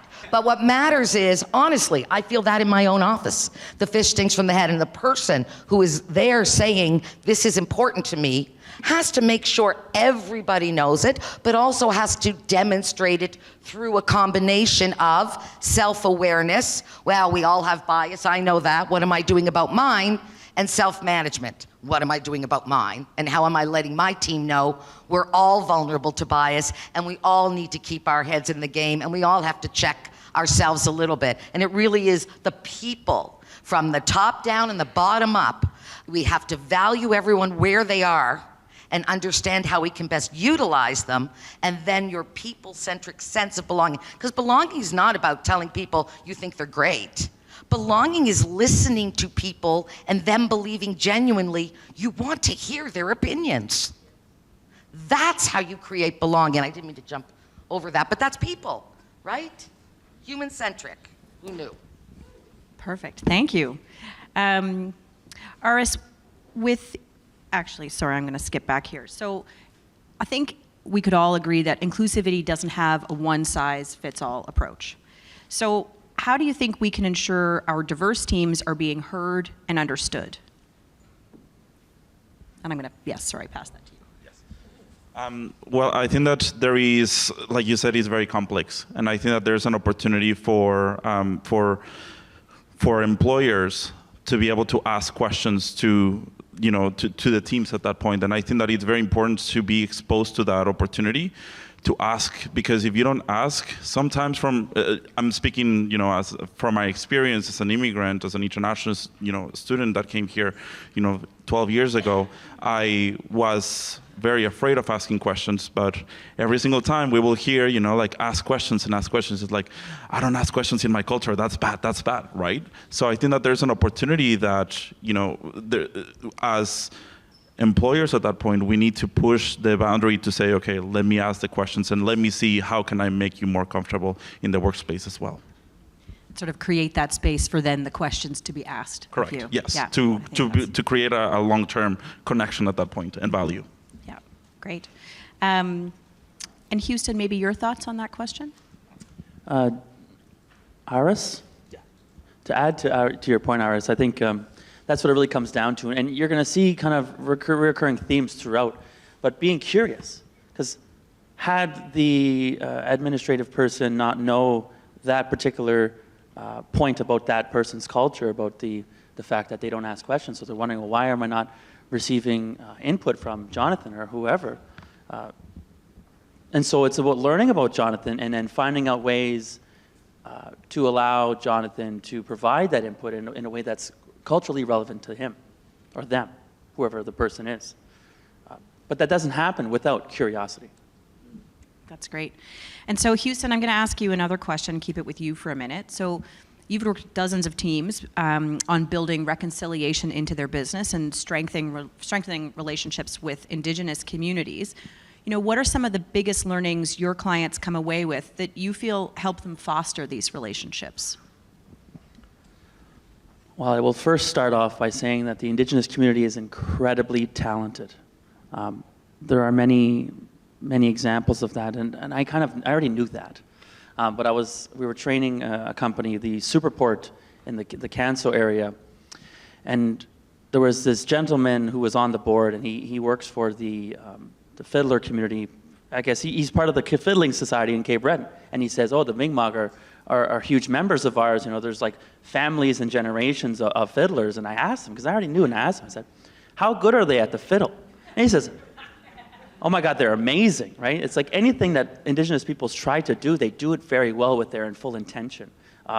So that's one of the things that we highlight for our clients, and we're doing this work in fostering reconciliation and bringing people together, essentially, what we're all trying to do. Reconciliation is a little different. It's almost in conjunction with DE&I, but it has that nation-to-nation relationship that is distinct and very much important. But one of the things, like everything else, we invite our clients to be curious and to be brave as well. And for this whole room here, what's going to be super important is that we are willing to take risks. And I forget who was speaking, but I believe it was you, sir, who was talking about, you have to take risks because we're going into an uncharted territory. The clients that we work with for the first time, this is their first experience kind of interacting with first Indigenous content and also making plans to have Indigenous relationships. What we found in our early days is that companies were too afraid to do the wrong thing, and so they do nothing. And we don't want that to happen. We want to make sure that everyone feels like they can do the work of supporting reconciliation, of supporting diversity and equity and inclusion. But we won't get there unless we're willing to try different things. If we do the same thing, we're going to get the same results. And there's a book that I just read recently. It's called U Squared by, he's a business coach, his name's Price Pritchett. And it's about making quantum leaps in your personal performance. And it's about just by sheer believing that you can go from A to M, eventually you will, right? We've got to get outside of the space that we have to go A, B, C, D, E, F, G. That's the old way of framing growth and how we move. Now, I will say, it was mentioned that I'm a lawyer, so this is not legal advice. I have to disclaim that. But we have to believe that we can go to M and that it doesn't have to take 150 years as what we said for equity, right? We have to be able to believe that we can make quantum leaps in how we bridge our communities. Because at the end of the day, we are all human beings looking to have a good life and share this wonderful thing that whoever you believe in or whoever you think has really put you in this place. They put you in here for a specific reason. And we're all here sort of for the same reason, to support one another and to support all things that exist. In Indigenous community, we have a relationship to all things, to the earth, to the rocks, to the moon, to the sun, to the stars, and most importantly, to each other. And so these are things that we try to enshrine for our clients and get them excited about this. Because we start off with history, and you can imagine how sometimes people are dismayed, and people will be dismayed about all of this history, because we're talking about humans of today responding for the actions of humans of yesterday. On reconciliation or what have you, DE&I work is the same. It's the humans of yesterday who have brought us to this situation where we are now putting a primary focus, and it wasn't the status quo. It should have been the status quo. And it's a huge responsibility for us all. But it's a good thing to know that we're all in it together, and that gives us a sense of relief. And we don't have to get there tomorrow, even though I said you can go to M. But I think if we believe we can, eventually we will. Thank you. I appreciate that. And so, Aris, with your unique perspective as an immigrant who's long been passionate about encouraging other students and youth to stay in Nova Scotia, how can we as employers in this room and beyond make them feel welcome in the workplaces that we have and in the community here? Well, I do want to start by saying, I'm going to mention immigrants as including, immigrants that are just coming here, and also international students, that are going to be part of that group, so that you are clear on that. I think that there's three main points that I want to mention, and I think that it's very important as well that, these points are kind of, we know about them, but I want everyone to think about these seriously. Number one is to value the professional experience that these folks bring from back home. I think that that's something important. I used to work with a lot of international students in previous experiences, and sometimes there will be a lot of employers that will, not value these students because they did not have the Canadian experience. And when I saw that and when I heard that, I'm like, you have 14 years of experience from back home. You're applying for the same type of industry, but just because you don't have the experience here, you are being disregarded. And I think that that is something that really, really, struck a chord for me. And I think that when employers look at that, they need to look at the opportunities that they have from back home and pair it with something that they already have here as well, with the education that they're obtaining here, or also the passion that they have to come into to this land to work and live with us as well. Number two, it will be to check in. And like I already mentioned, there was a little bit of, there's differences in cultures, right? And I think that in some cultures it's not okay to ask questions. But here, we encourage them to ask the questions. So I think that it's important for us to be able to, as employers, to ask, how are you doing? What can I do to help you? And try to build that trust since the beginning so that they can, first of all, accomplish their full potential as well in their work, and also be a win-win relationship for everyone. And number three, and I hope that everyone can understand these, think about them as people, not resources. And I think that that's something very important. Something that I've always seen is when people say they're just another person just applying, but this is a person that is trying to make a new life somewhere else. It already has overcome so much to try and come here, and I think that there is something that an employer can do to take an extra step to be able to support them in understanding how to be able to settle in the workspace at that point. So those are the three things that I will say that can help the retention as well of these folks. Yeah, and I think that's critical for many of us, particularly in Atlantic Canada, with our shrinking population. Shrinking working population as the baby boomers age out, and we look to immigration to help us to solve the problem of workforce. Those things are going to be so critical in ensuring that people who are coming into our community to work are finding that belonging that we're talking about here today. So, Tova, accessibility is a huge part of the inclusivity conversation. From your perspective, what are some of the tools employers should be using to ensure their candidates with accessibility needs feel welcome and confident when applying for jobs? I think it's extremely important that we understand what the word disability or the words disability confidence mean, and I just want to quickly touch on it because it carries over very easily, and that is not avoiding. That's it. Not avoiding. saying, you know, I don't know how much vision this person has. I'm going to have to ask them. So I'm going back a little bit to what Houston was talking about, which is being uncomfortable. I walk people through when I'm doing training around the circles of disability confidence, how you become. Where we are, let's assume right now, is disability not confident, meaning I want to do things, I want to engage the community, I understand the importance of engaging the community of persons with disabilities in my workplace for many reasons. You've been hearing them, I'm sure, all day. But what we need to think about is, are we avoiding rather than engaging because we're not comfortable? So in order to become disability comfortable, oh my gosh, it's really not that difficult. Get uncomfortable.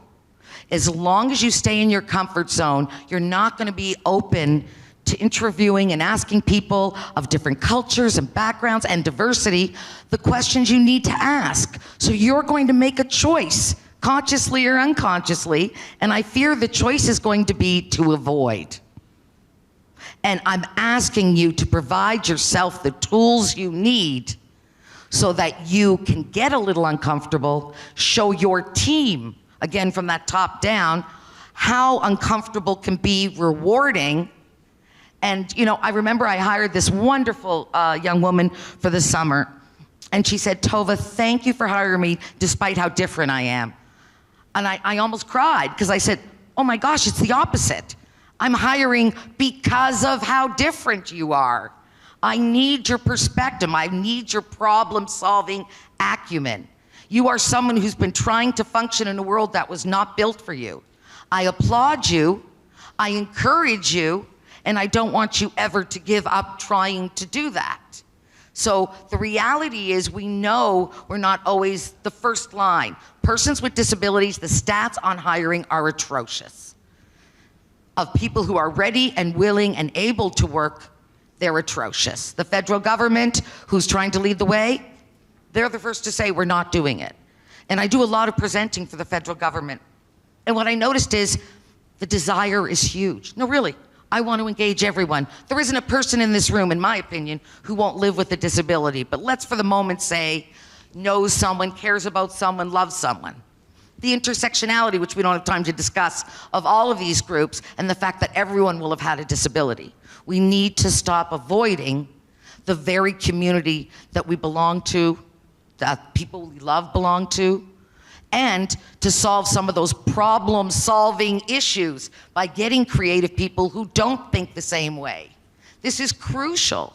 This is essential. We need to think not about who, you know, I've got to make sure I have an interview and check those boxes. Don't worry. Don't bother checking boxes. We know the difference. I'm asking you to become disability confident and to ask yourselves what that really means and how you're going to pass that message on to your entire team, no matter where you are in the so-called hierarchy. This is the basics. And I only ask you to think about something, one thing, anything you can do to create a little discomfort in whatever your lives look like by approaching and engaging and asking a question like, I'm sorry, you mentioned you have a vision impairment.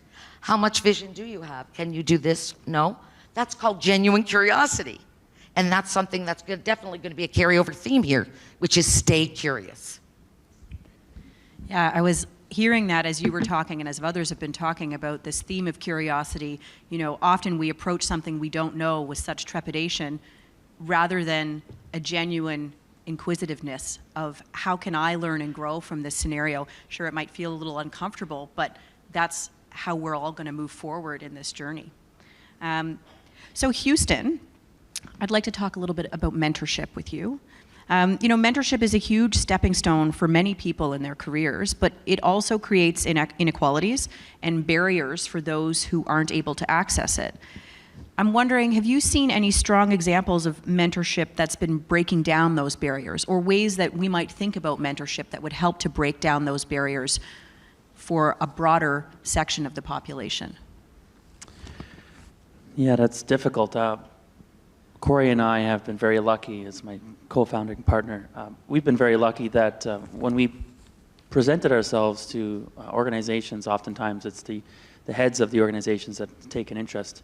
But we've been approaching that scenario with a lot of energy, and so maybe selfishly they're thinking, if I surround myself with these guys, maybe they'll give me some of their energy, and we benefit because we get their mentorship.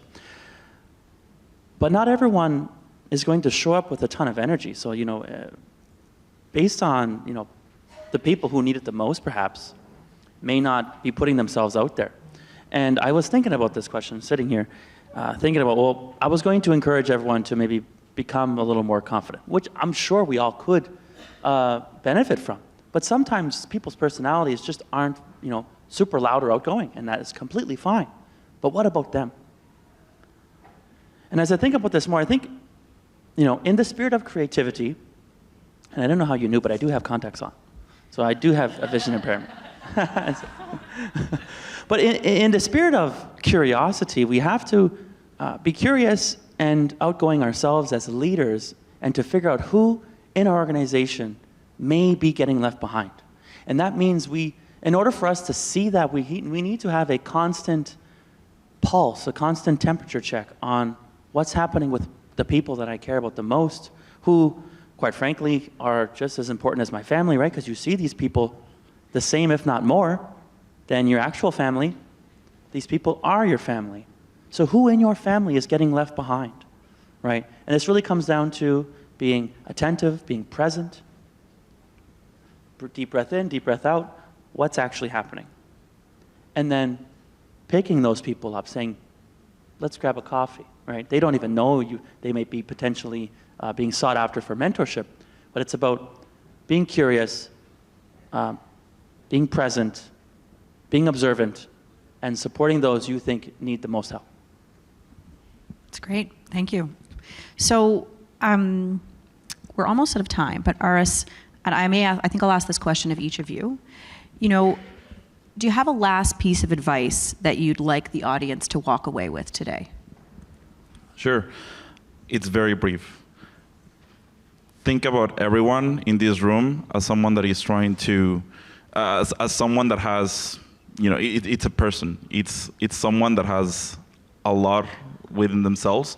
And I think that you have to start looking at everyone else as someone that is trying to make it through the world at least at some point. And I think that, and when I say that, and I know that it's very confusing, all I'm saying is that just try not to create judgments. Try not to create, a picture of what you're seeing there, because you don't know what the person is going through or what they might have as well.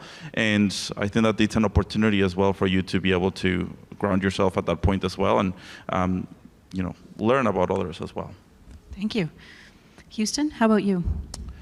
I will say, like you've probably heard this before, but if your goals don't scare you, then they're not big enough, right? And for all of you in the room who may have this large initiative that you were thinking about doing, right, that vision that would take you to step M, go for it. And you can tell your bosses, Houston said. Maybe we could blame a lot of things on Houston with that. Is that like carte blanche? Tova, I'll end with you. A last piece of advice you'd like the audience to walk away with today? I think we have to remember, one of my personal favorite sayings is people don't come with instructions, and just across the board here and for ourselves, we don't know what's going on often, and I think it's really, really important to take a moment and reflect on what our goals are, our authentic goals, and also to put a little check on the bias. We've been brought up in certain ways by certain people, certain thoughts, and I always say to folks, just remember to be self-aware enough as a leader to know when your bias is in the way, because you're going to have it. Don't tell me you don't. We all do. I do. And then to manage it the best you can. And that's how you show the rest of your staff that you are an authentic leader who cares genuinely about belonging as a concept that means everyone has a voice because their voice truly matters, and ultimately it takes me to a better result. That's belonging. That's great. Thank you. That's a great way to conclude. I think it's clear from the information and advice and guidance that you've shared today, how critically important inclusion is if businesses truly want to advance their journey to become more equitable and diverse and accessible environments for all of the staff that are going to cross our paths. And so, I certainly appreciate the advice that you've given all of us, and I think there were tools in there for everybody that we can walk away with today that are of small enough size that each of us can take something and start to make a little bit of a change. So please join me in thanking Aris, Tova, and Houston.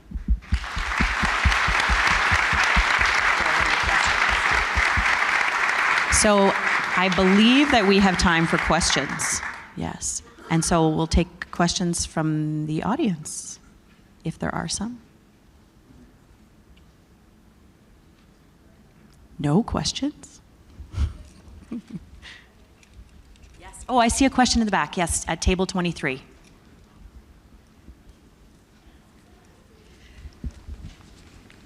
So this question is around sense of belonging, and I'm from an organization that is moving in that direction right now, but I've always been in the DEI space. But my question is, how do you engage in practice of connection? Because you will have belonging, and they will create space, but if you don't conform to their culture, then you're outed, right?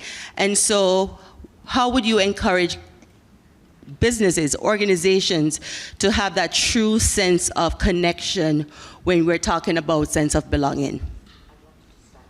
If I may, I just want to say that there's a few things I live by, and you just brought that up. I don't even think I need a mic, but okay, I think you can hear me just the same, right? I knew it. I never use a mic usually in this room. I've been here a few times. Anyway, more important, I do have a sore throat usually at the end though. What I want to say is, I have a saying and it's win, win, win. You've heard win-win before, but actually in the inclusion space, in the belonging space, we look for 3 wins in every single thing we do. In the old days, it was Stephen Covey who would speak to the fact that win-win. I have a used car to sell, you have a used car to buy. I don't have to rip you off for you to have a good deal and me to make money as well. That in the 80s was a huge concept, and it became very popular in the Covey world, for those of you who know who that is, and if you don't, look him up. And more importantly though, in an inclusion space, in a belonging space, you look for 3 wins. You look for the employer and the business to win, because that's kind of why they're there. I get it. Then you also look for the team, the coworkers, the managers, above, below, everybody on the team to benefit. And then ultimately, if it's something that's outgoing, we want to see either the customer benefit, the community, but I live by a simple idea, which is win, win, hold on, win. By having 3 wins, you will actually start to notice when you're looking for it that they're there anyway because you're thinking inclusively. But you'll start to connect those dots and realize the more wins in anything you do from a corporate standpoint, the more likely it's going to happen easily, and happen well. That's what we need to think about, is win, win, win, if we're genuinely interested in belonging. And that means showing the boss their win.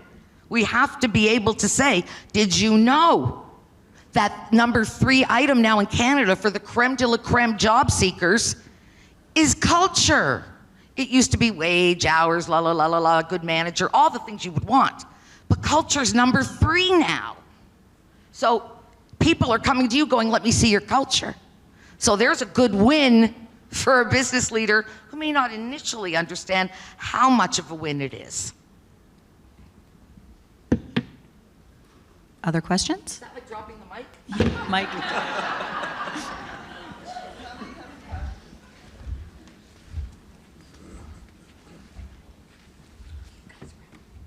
Hi, hello, there we go. Okay, hi, I'm Jamie from DLBA, and I'm a communications director.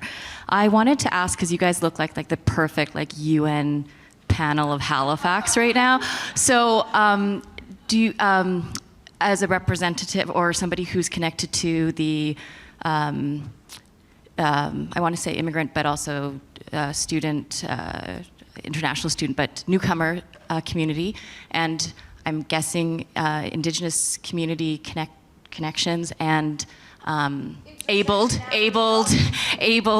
people community. Do you guys have names of at least one organization per person of places that we can contact to seek employees, to seek people that could work for us? I have programs for this, so forgive me.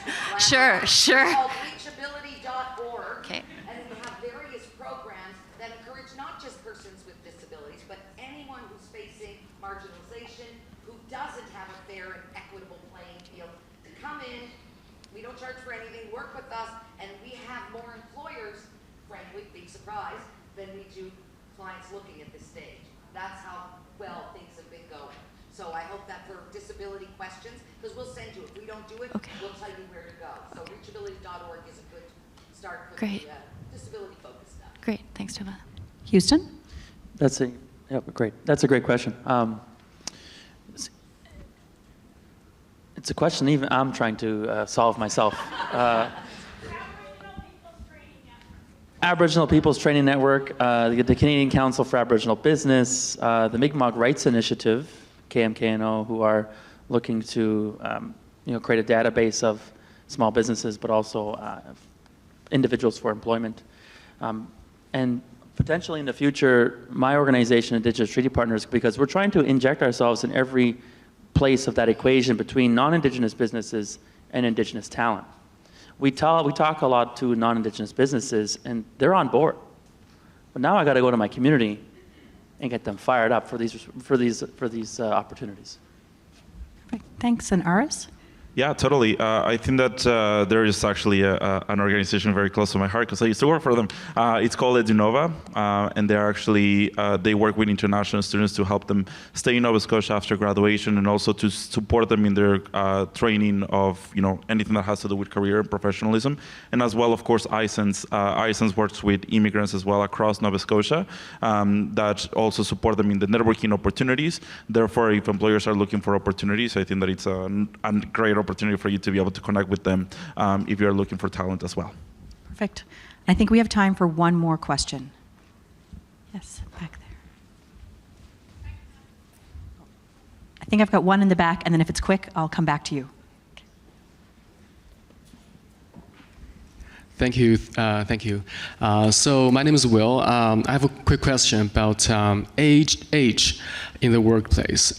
So we recruited a person last year, and she's over 60 years old. First thing she said to me is, I have trouble finding jobs, and thank you so much for giving me this opportunity. I said, oh, well, that's other people's loss, because in my background, in my culture, that's a great treasure to have. And I just find local culture that we worship youth rather than see the wisdom, experience, and those things that older people have. So talk about building a sense of belonging. I think we treasure that. We give them belonging. I just don't know how. I don't want to mention your age because people here also very sensitive in terms of the number. I just want to give them an environment that make them feel belong, but while we're all very young. Thank you. Well, I'm over 60. So I don't feel over 60, but I've been clearly outed. So I just want to say that ageism is real. People don't always respect. We know that. But we also know that 60 is the new 40. So I'm fine. Great. And you did do fast. That was quick. That was. Mic drop. Is it on? No. You can. Yeah. Hi. Just with regards to DEI strategy, and as employers here, DEI strategy is something that we focus on, and the initiatives within the organization. But from a corporate perspective, we think we're doing a really, really good job. But when you look at the employer perspective, they're not hearing the same thing. So I'd really like your perspective on that. and what more can corporations, small, big, medium, can do. Do you mind just Okay, yeah, I have a really low voice, I know. So we live in the environment from a corporate perspective where we're working off DEI strategies or initiatives, but we're all doing this as employers, or I hope we're all doing this. But we'll go to the table and we say we're doing so much, but the employees aren't hearing that. So I'd really like your perspective on what, as small, medium-sized, larger corporations can be doing from the employee perspective to support DEI. Fast so you can get to these guys, but I have to say, because this is what I do, it's killing me. I'm trying to be like over to them, but I can't. But I just want to. ADHD, I don't know. But, thanks, buddy. What I wanted to say was the job ad is the new calling card of a business. I'm giving you some of those micros now, right? So what does my job ad say? Do you have that wonderful 8 font at the bottom that says we're a very inclusive place? Well, we in the community recognize that 8 font at the bottom, and we know when someone's checking a box. What you need to do is stop your train around HR, get the proper training on the job ad, the interview, the hiring, give people the tools. Because what I'm hearing from everybody in that middle management area, this is where I do a lot of training, is I want it, I desire it, I'm terrified because I'm not sure how to do it. Let's give people the tools to feel confident enough, and not just in disability, but in the diversity field as a whole, to create belonging, because you're never going to do it no matter what happens if the people at the gate don't understand the importance of that ad, of the style of interview, knowing now that culture has become so important to everybody, not just someone who's obviously diverse. So, over to you. Go ahead, nailed it. No further comment. Just saying No further ditto. comment. Nailed it. Anything you'd like to add as last? I just want to say as well, consult with employers, and I know that it's so hard as well, because sometimes you might do surveys or whatnot, but truly try to make that connection. Go back again to their people, their resources, talk to them, and try to make that connection so that they're able to trust and have that valuable conversation at that point, so that you're able to then improve in whatever it is at that point. Great. Well, listen, thank you everybody for the time today, and I believe that wraps our panel discussion. But again, maybe another round of applause for Tova, Aris, and Houston.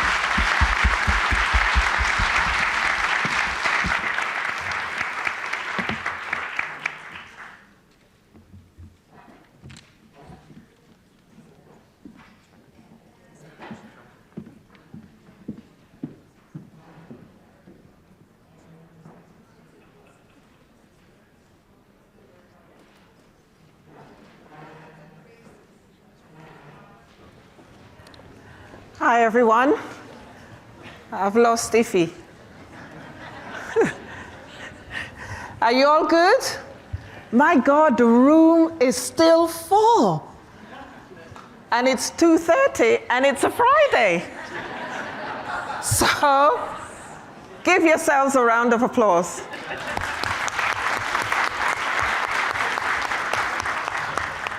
And thanks to the Chamber for taking the quantum leap. And I want you to turn to the next person beside you and tell them that they are unique, and so are you.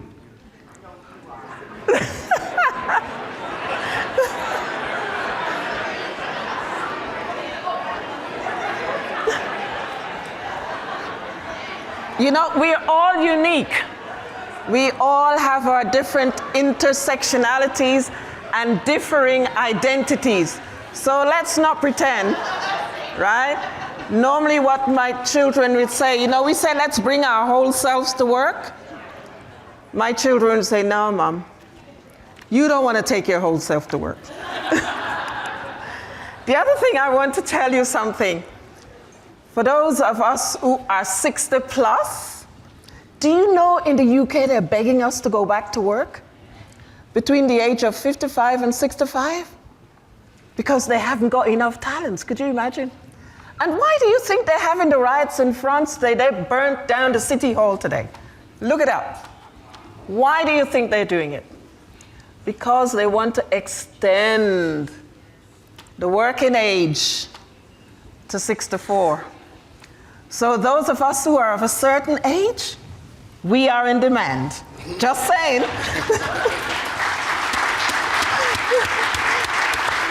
So I'd like to say a special thanks to Tova. Tova is always so dynamic, so passionate. I get excited. I can't get enough of Tova. That's my bias, because she's been around in my life for a long time. She's always so passionate. Where is she? She's gone. I saw her hugging my husband. Houston, Aris, and Katherine, thank you all very much. It's really good fun. So now we're going to move into the next session. We're going to get you to do some work. So can I see all the table hosts? Just stand up so people can see you. Yes. Thank you very much. Okay. Because you will be leading the discussion amongst yourselves, we would like you to share. This is an opportunity for you to have a conversation amongst yourself about what you got out of the groups this afternoon. And so when we come back in the next 30 minutes, you're just going to share a little bit of what that learning has been. So we're going to exit and leave you alone. We're going to be going around. Yes, we'll be coming around and speaking to you. Yeah. Okay. Thanks. Hello, everyone. Hello. Sorry to interrupt your conversations. Okay. Sorry to interrupt your conversations. I've heard lots of things this afternoon, and it's all been good stuff. So Patrick, wherever you are, it was just wonderful going around the table, listening to individuals' conversations and things like that. So here comes my partner in crime. So as he's coming up the stairs, I'm going to tell you something. Everyone talked about my suit, but to my grandchildren, I'm known as Gigi.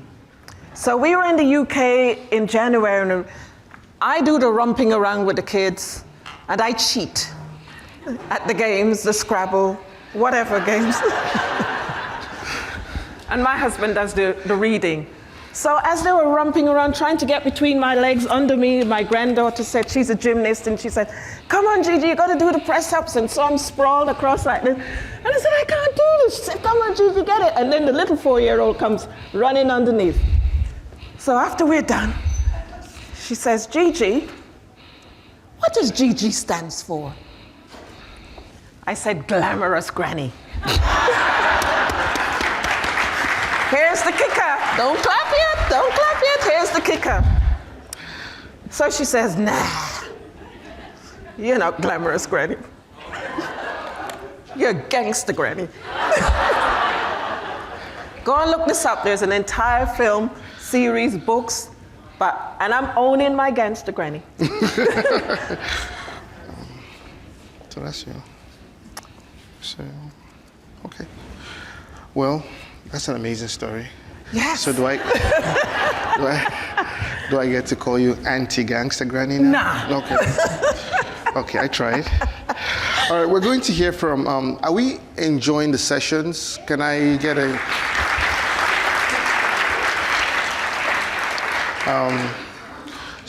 we're doing the live sharing now. We're going to hear from some of our tables now, what they discussed and their thoughts.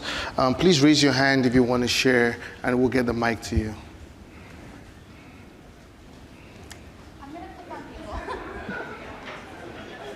Just raise your hands if you want to share something. I think my hand. Hello? I think my hand was just raised. So my name is Paul Pickering. I work at iSense. We had a great table here. Quite a few really interesting comments. We got through a couple of the first questions, and it's a huge impactful day. I think one of the major observations was how empowering it is to have a full room, and people who really all seem to want to be here. It's a big thing. That's a big thing on a Friday afternoon. This number of people who are saying, this interests me and it's important and I'm going to give my time. And even though the weekend is beckoning, I'm here. And that was raised a couple times. Can I call on somebody?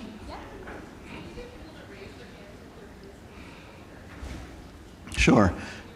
Can business owners raise their hands? Don't be shy. It's not a trick question. Okay. Thank you for being here. Oh, I'm sorry. Be clumsy today.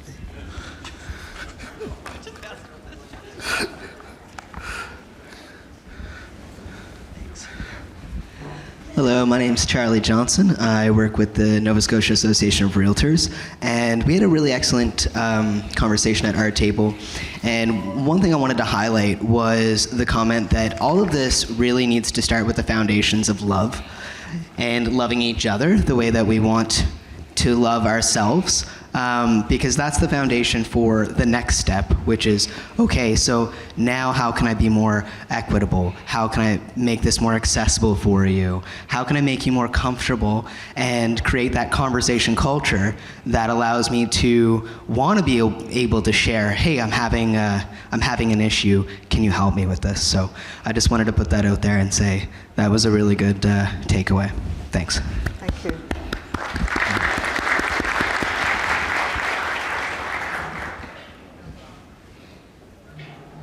Any more on this side? Okay.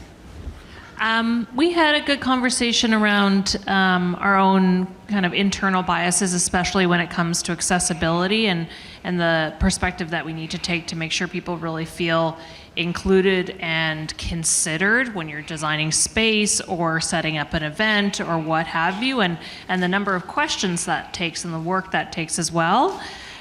We did also talk too about, you know, some of the hard stuff that goes along with EDI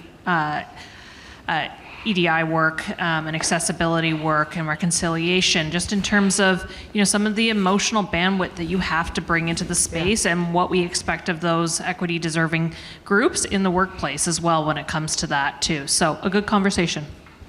Thank you.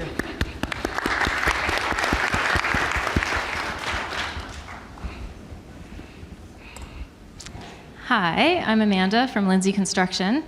We covered a lot of ground quickly, and so to not be repetitive, there was one piece specifically that we spoke about in the construction industry. Being still a white male-dominated work environment, there seems to be a lot of work around focusing on women in construction, getting females into work in the construction industry. And we talked about going deeper and getting to the root of actually educating and training our men, our white men. And so yes, we have a lot of work to do around DEIA strategy, but thinking about the statistics among men in construction, especially with suicide rates, violence, mental health, mental illness, and really starting at one of the major root causes and barriers to our ability to have an inclusive workplace. Thank you.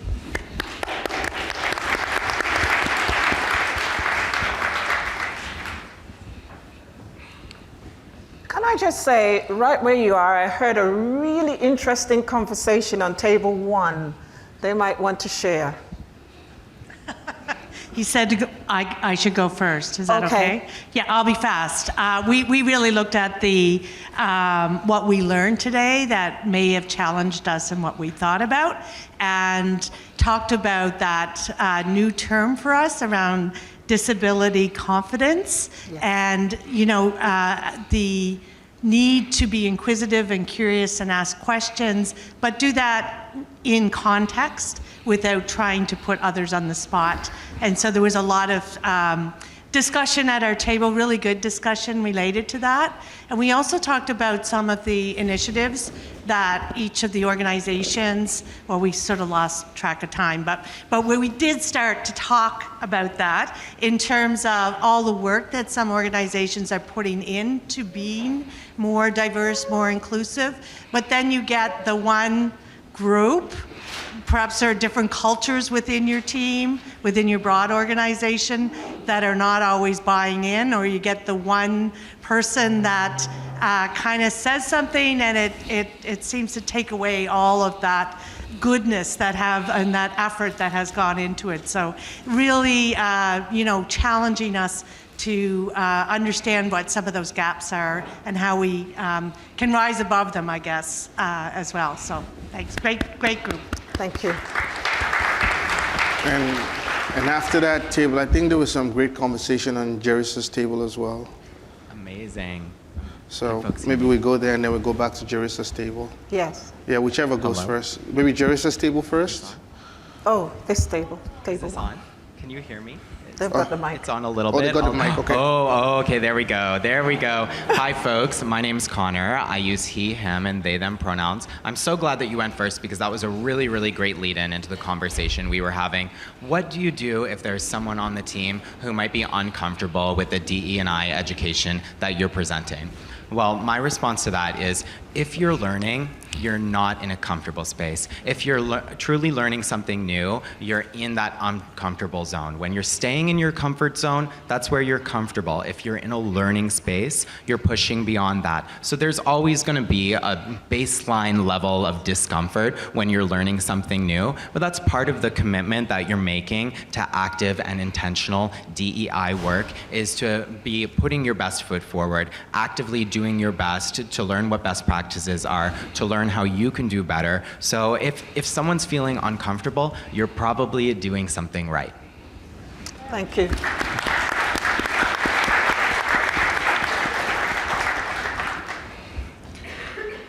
Hi, I'm Teresa. I work at my East Coast Experience, and I had a lot of lovely folks from Nova Scotia Works and Teamwork Cooperative on my table who work in HR and finding employment. And I was pleased to hear that most of them, they see a shift in the employers they work with, that now, okay, they're changing their mindset and they want to embrace more diverse and inclusive perspectives.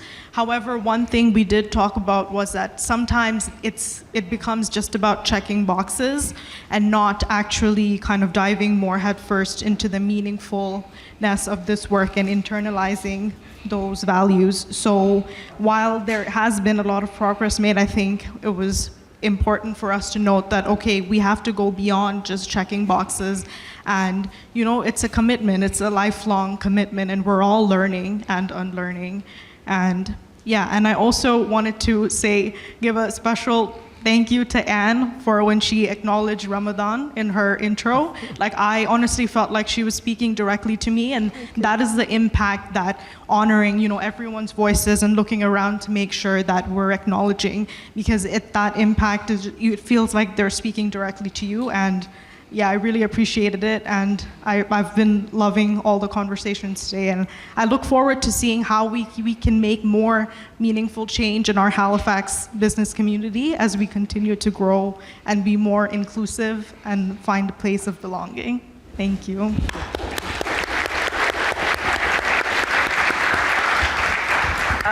Teresa, can I just give a hail out to the Halifax Chamber staff? It was in there before I mentioned it. So I just want to say thank you to Emma and her team. So you should go to them.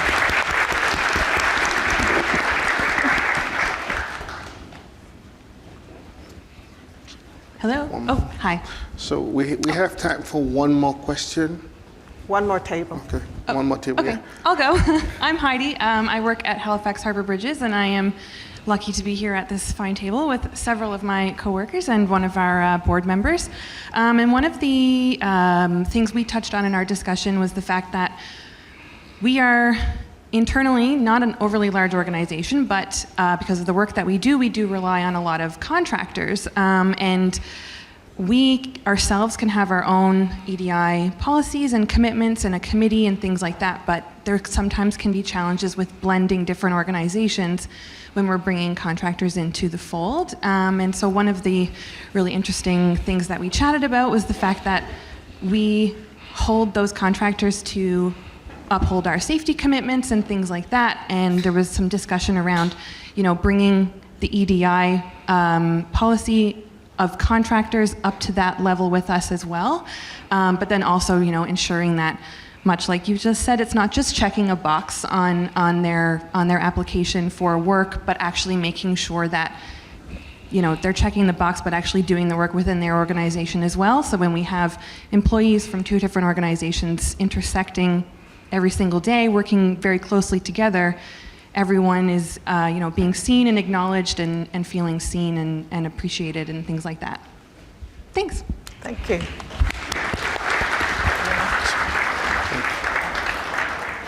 We'd like to thank you all for your contributions today. This was really powerful.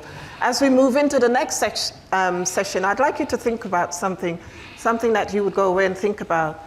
It's the age, this period is known as the 5IR. Does anybody know what I'm talking about? 5IR? It's the fifth industrial revolution. So it means that you and I, as we're collaborating with each other as humans, we have to learn to collaborate with machines. Technology. Computers.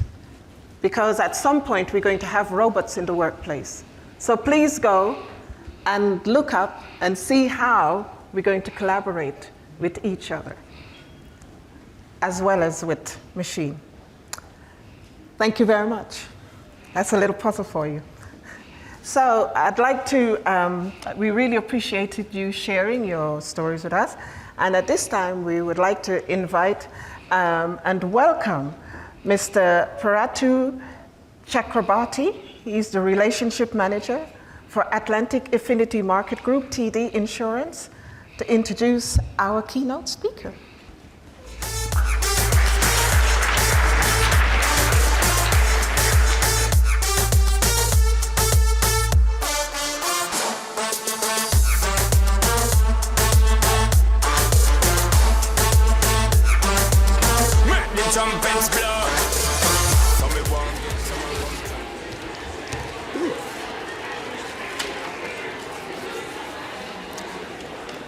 Hi, everyone.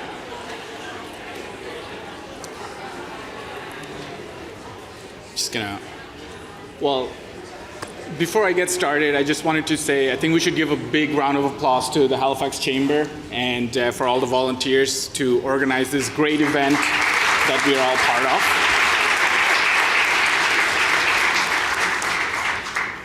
of. Good afternoon, everybody. Afternoon, evening, it's Friday, so we'll go. I'm Paratu Chakrabarti, Relationship Manager for the Affinity Market Group. And on behalf of TD Insurance, we're thrilled to be the presenting partner of the inaugural Surge Conference. We're immensely proud of the partnership that we have developed with the Halifax Chamber of Commerce for the past 18 years. I want to thank the Chamber for organizing such a great event, really, such a great event. I'm confident that we will walk away today with a clear vision on how diversity and inclusion helps every organization to be a better and stronger one and start our DEAI journey together today. As part of the TD Bank Group, TD Insurance has a long-standing commitment to enrich lives of our customers, colleagues, and communities. We know that people are the key to our success, and we view diversity and inclusion as part of our fundamental values that help support our purpose. In 2018, we launched the TD Ready Commitment to help create an environment where everyone has a chance to succeed in a changing world. The TD Ready Commitment brings our philanthropy, people, and business together simultaneously. TD is targeting $1 billion by 2030 towards community giving in areas that support change, nurture progress, and contribute to making the world a better, more inclusive place with a focus on creating positive change for a more sustainable tomorrow.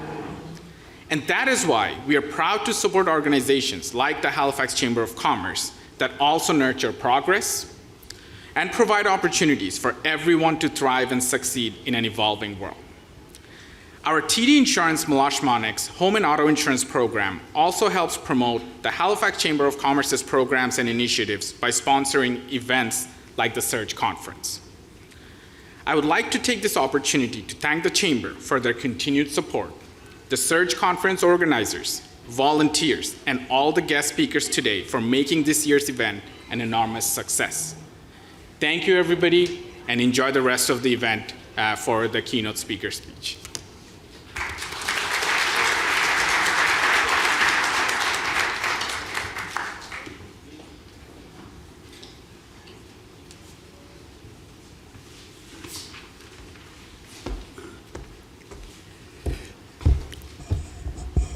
Hi again.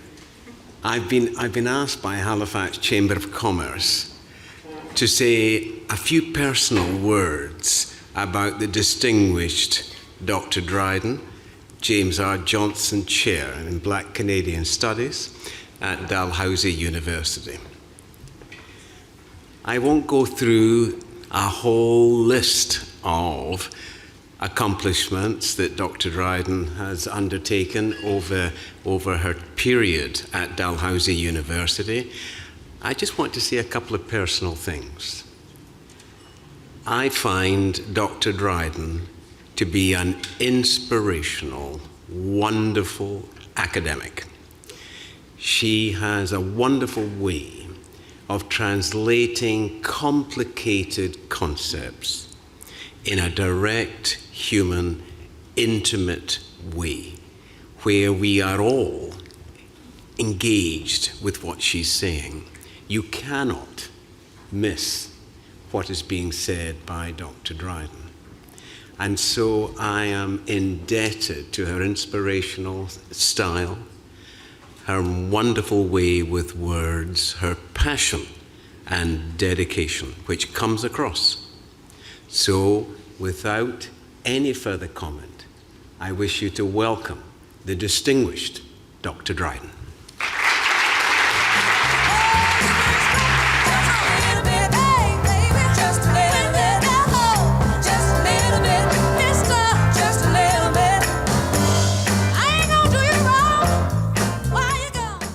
I love that I have a soundtrack. That was great. Do that again. Hi, everyone. Okay. All right. Okay, I think I'm ready. How are you? Yes? It's been a day, yeah? It's been an afternoon by the water, important conversations. Thank you, David, Professor David Devine, for that lovely invitation. No pressure. I hope I find all of my words today, so thank you.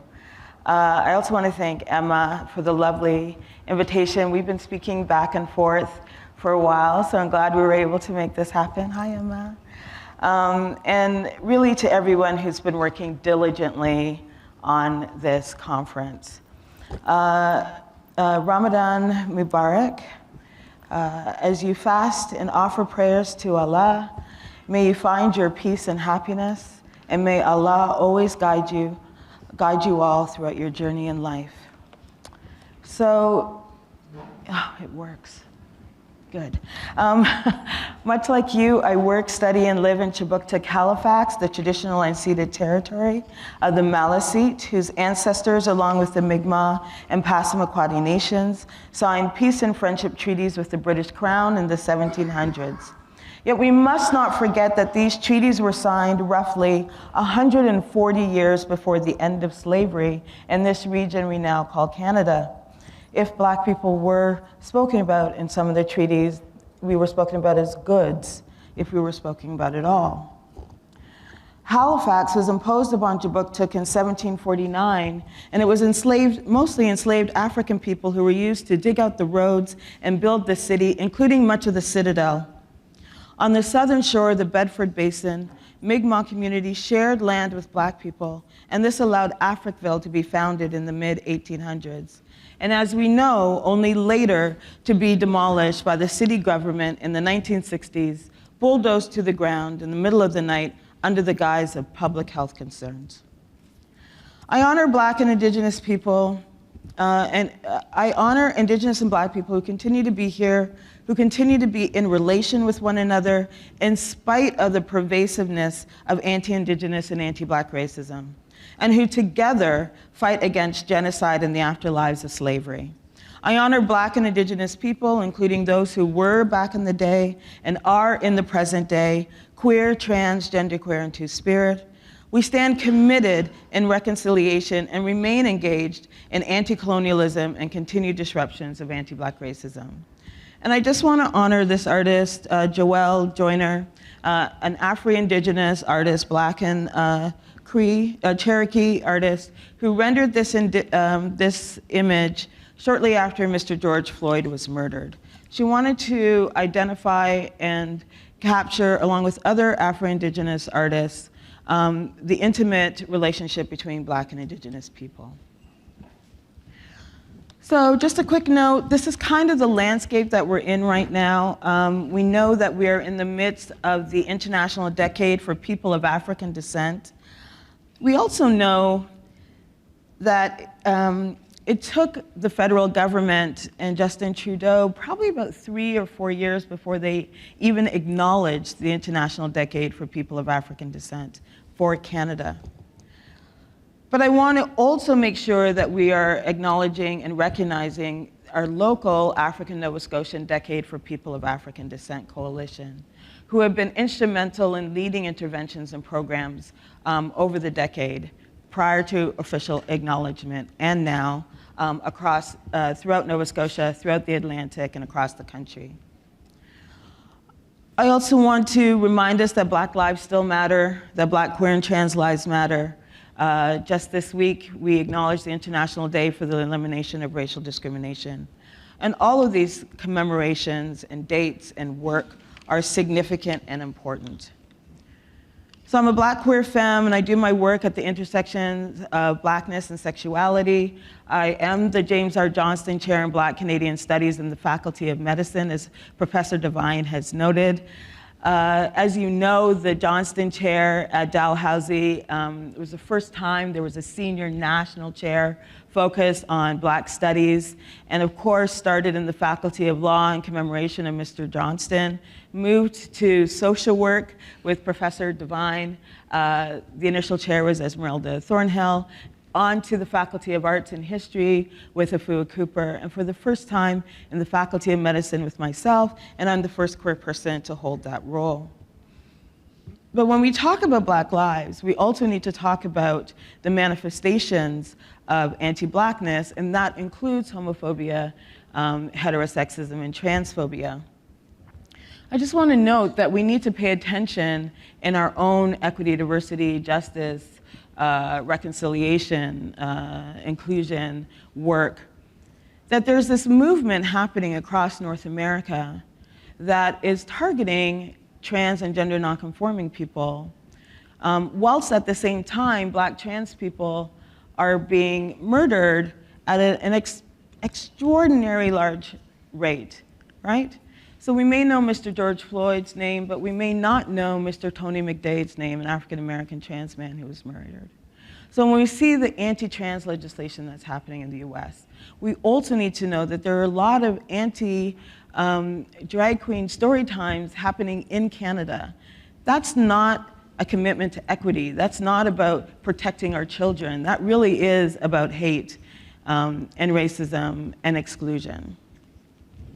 So today in our conversation, I'm going to talk a bit about difficult conversations, systemic anti-Black racism in health, a real life example talking about my work with Canadian Blood Services, equity, diversity, inclusions, anti-racist leadership, and of course, just briefly, the work I'm doing with the Black Health Education Collaborative. So when I do this work, I often give the people who are in attendance a task, and this is your task. So there are notebooks on the table and there are pens on the table. And so I would suggest to you, because in this practice of learning and unlearning, that throughout my time today, spend a little time just reflecting on what insights are landing for you, how do you feel during what you're learning and unlearning, and what are your next steps for learning and action. What we know as educators, what we know as trainers, is that feeling often encapsulates and directs whether or not one is learning well or not learning well. If you are offended, if you're feeling difficult emotions, then learning gets shut down. However, as we heard today, it's that very difficult moment, that rupture, where learning is at its prime. So when we think about research, when we think about medicine, when we think about the workplace, we often think that these are the major values that we should be paying attention to: objectivity, honesty, openness, accountability, fairness. Like, they seem to be pretty reasonable, right? And I want you to keep that in mind as we go through and talk about, what I mean. Am I on? Am I on? Okay, good. I moved away from the podium. Am I still on? All right, good. I'm a professor. The podium is my comfortable blanket, but let me try this. I want you to hold on to the idea about objectivity, accountability, all of that, when we think about what's that place in equity, diversity, inclusion. So what do we know about the problem? The problem is the history and persistence of colonialism and ongoing racism and discrimination in Canada. Talking about the pillars of colonization, right, which we've heard a lot about, but also reminding ourselves that part of that pillar is also slavery and the afterlife of slavery, the things that are still impacted by slavery happening on these shores. Racism, as you know, is a form of political power that is enacted through personal, institutional, and structural change. And at the roots of racism is this belief in superiority. Now, people often find that part struggling. We don't actually believe that one race is superior to another. But I would say to you, just look at who you're shortlisting. If you have a all-white shortlist, then you have already demonstrated that you believe that one race is superior to another, because you believe that their skills are based on merit. You believe that that meritocracy allowed that shortlist of all white people to happen, right? So there are ways in which, like, who's in your decision-making groups, right? Are they all white people? So there's a way that you demonstrate, even though you may not say out loud that you believe in a superiority of one race over the other, but in fact, it's being borne out in who's in the room, who's in the space, and who's at the table. So when we think about objectivity and colorblindness, I want us to think about this image on the right. Objectivity, objectivity comes out of this idea of white supremacy and white privilege. And the reason why it's difficult to understand that, because we don't call it that, we just call it normal in everyday life. So why would we think that objectivity would be anything more than that? But people will often claim that they're being colorblind because they don't know how to talk about their own white privilege, they don't know how to talk about how white supremacy works in their lives, and because they don't know how to talk about difficult conversations. But like this image on the right, objectivity and colorblindness does absolutely nothing to address the racism in the room. That elephant is still there, right? It does nothing to address the racism in the room.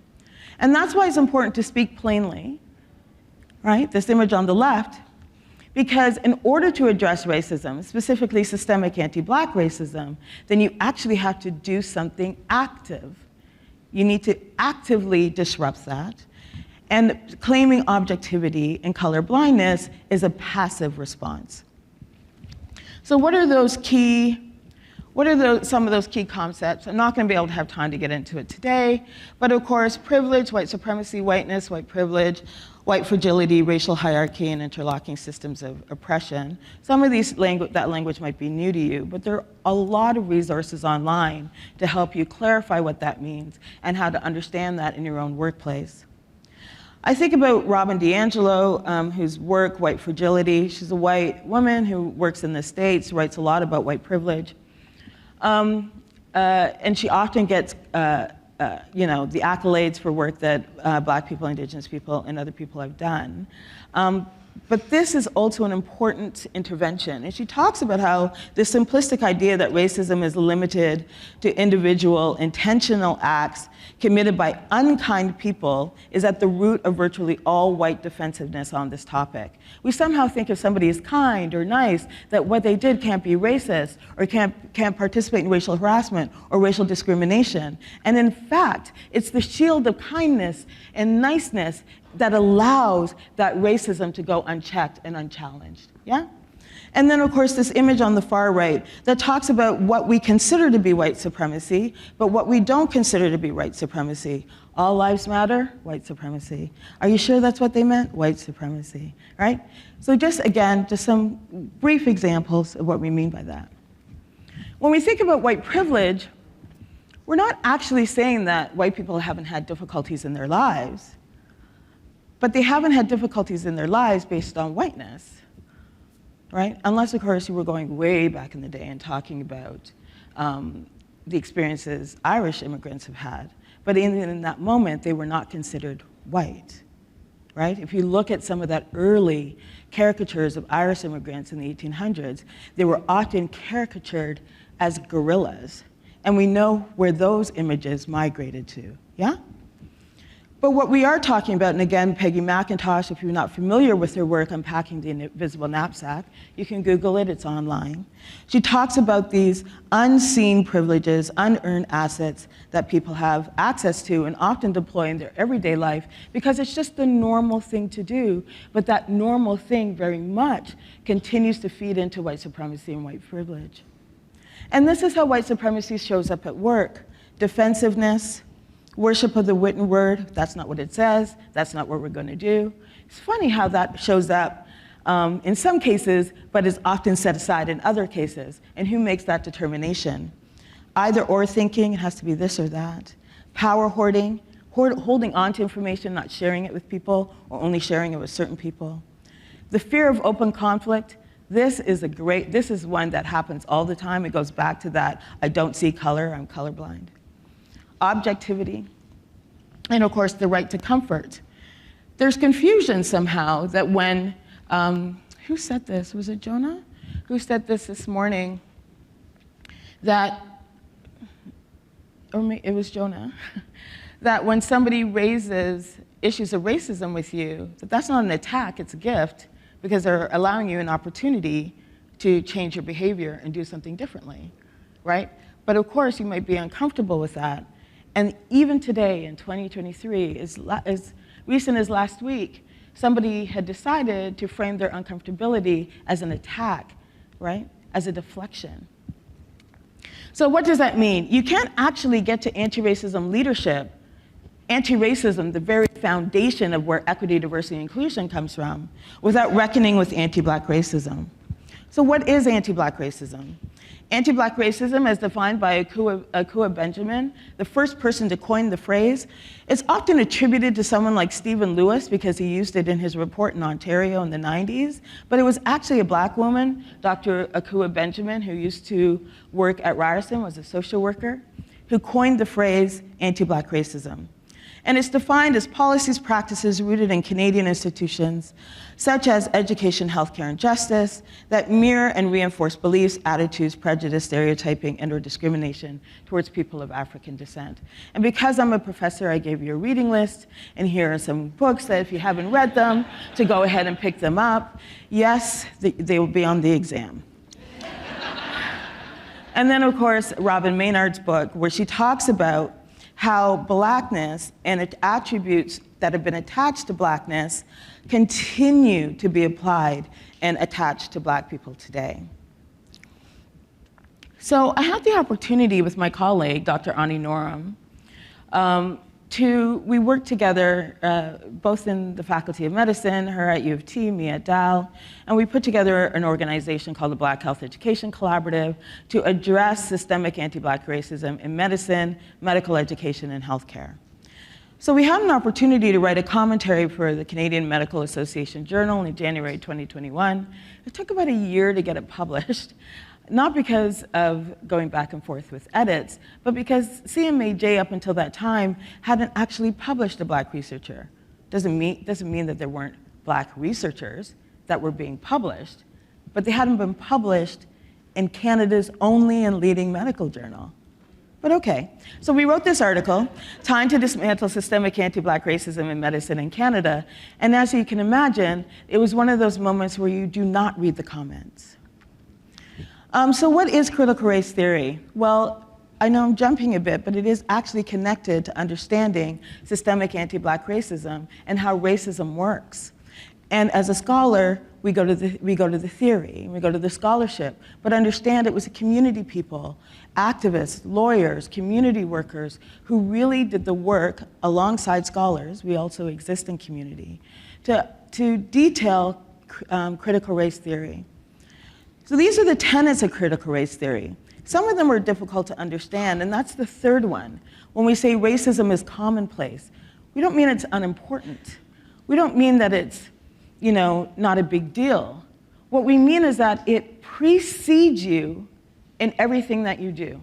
It pre-exists everything that we have, especially when we think about colonial timelines. It is commonplace. It is the thing that we deal with on a daily basis. It is commonplace. And whether or not you recognize it or can acknowledge it or can identify it does not mean it is any less commonplace. But it's the concept that seems most difficult to grasp. So when we think about educating for accountability, right, critical race theory would suggest that we need to really practice interrogating the role of racism in every aspect of our lives, including the work environment and education and clinical spaces. And understand that diversity and inclusion training is not actually getting into the interrogating of the role of racism in every aspect of our lives. Excuse me. I'm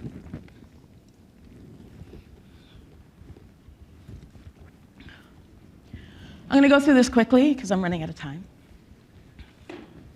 Am I? Oh no, I got time.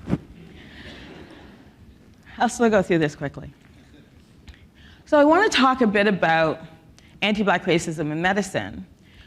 This topic of medicine, when we think about medicine, we think, oh, it's a benevolent profession. It's only based on science. It is objective, and it's, you calculate what's happening. And yet, Black and Indigenous people have some of the worst health outcomes when it comes to healthcare in any region across Canada. And I'm only going to talk about Canada. That's not because there's such a thing as race. There's not a biological race of a Black person. We're not genetically Black. That's not how that works. I know science, I'm throwing science at you. That's scientific racism, that's race biology. But that was created out of political movements in a way to justify slavery and genocide. Yeah? Not actually based on science.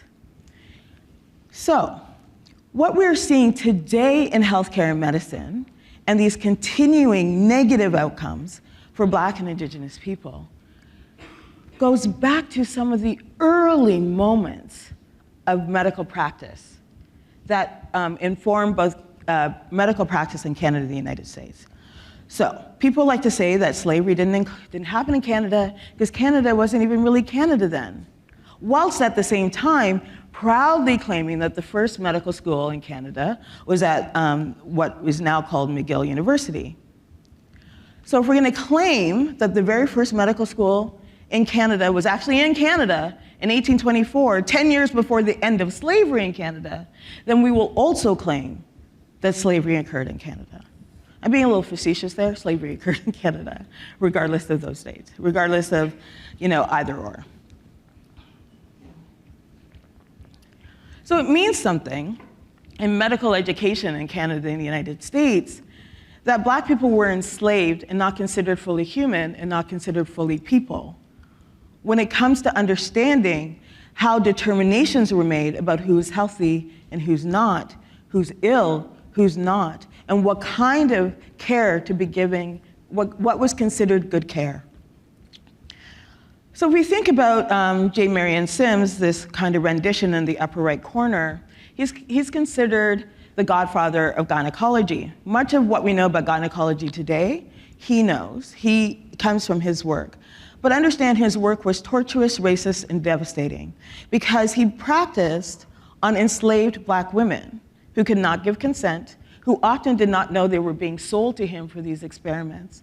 And he would practice publicly surgical experiments on them without even giving them anything for pain. And even at that time, there was something they could get for pain, but they did not give it to these women, Anarcha, Betsy, Lucy, just 3 of the women's names that we know. But they would be punished if they called out in pain, right?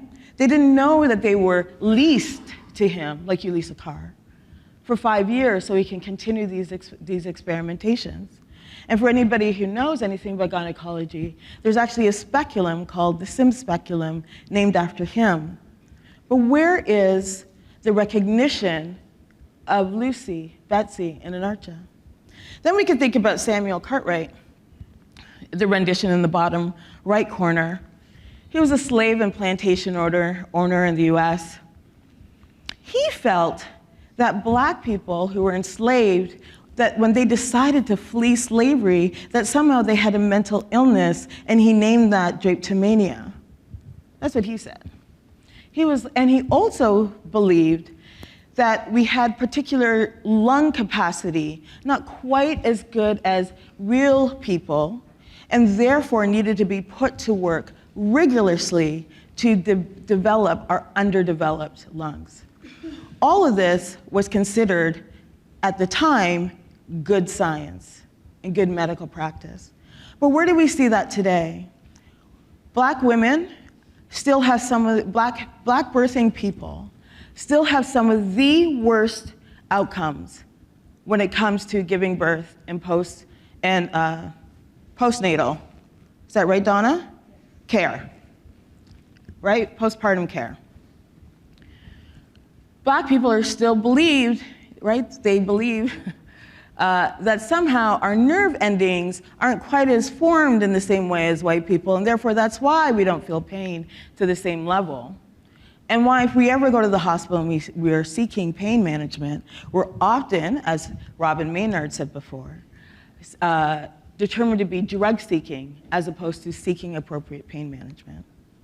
And then in terms of Samuel Cartwright, black people, when we talk about the racism that we experience, are often told we misunderstood, that we're being too sensitive, that somehow we're not being objective enough when naming the racism that we're experiencing.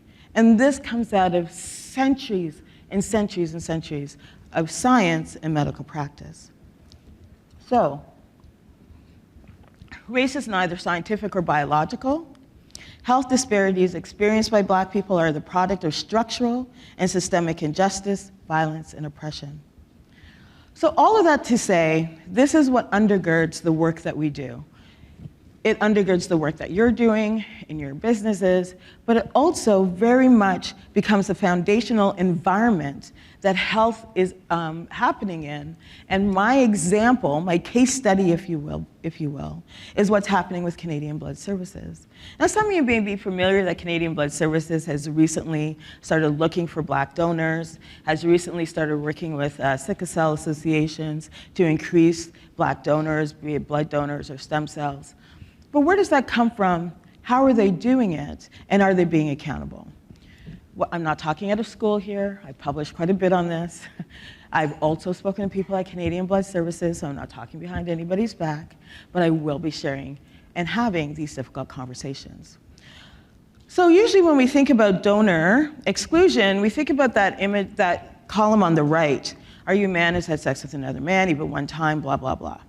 But we're not as familiar with that column on the left. Were you born in or have you lived in any of these African countries? Have you had sex with anybody born in or lived in any of these African countries? Have you had blood products from any of these African countries?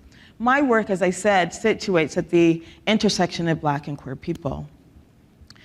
So when we think about blood donation in Canada, we really do need to go back to the very first blood donor clinic in 1940, held during World War II.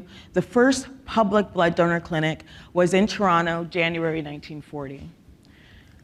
At that time, they were collecting blood for sole purpose use in military.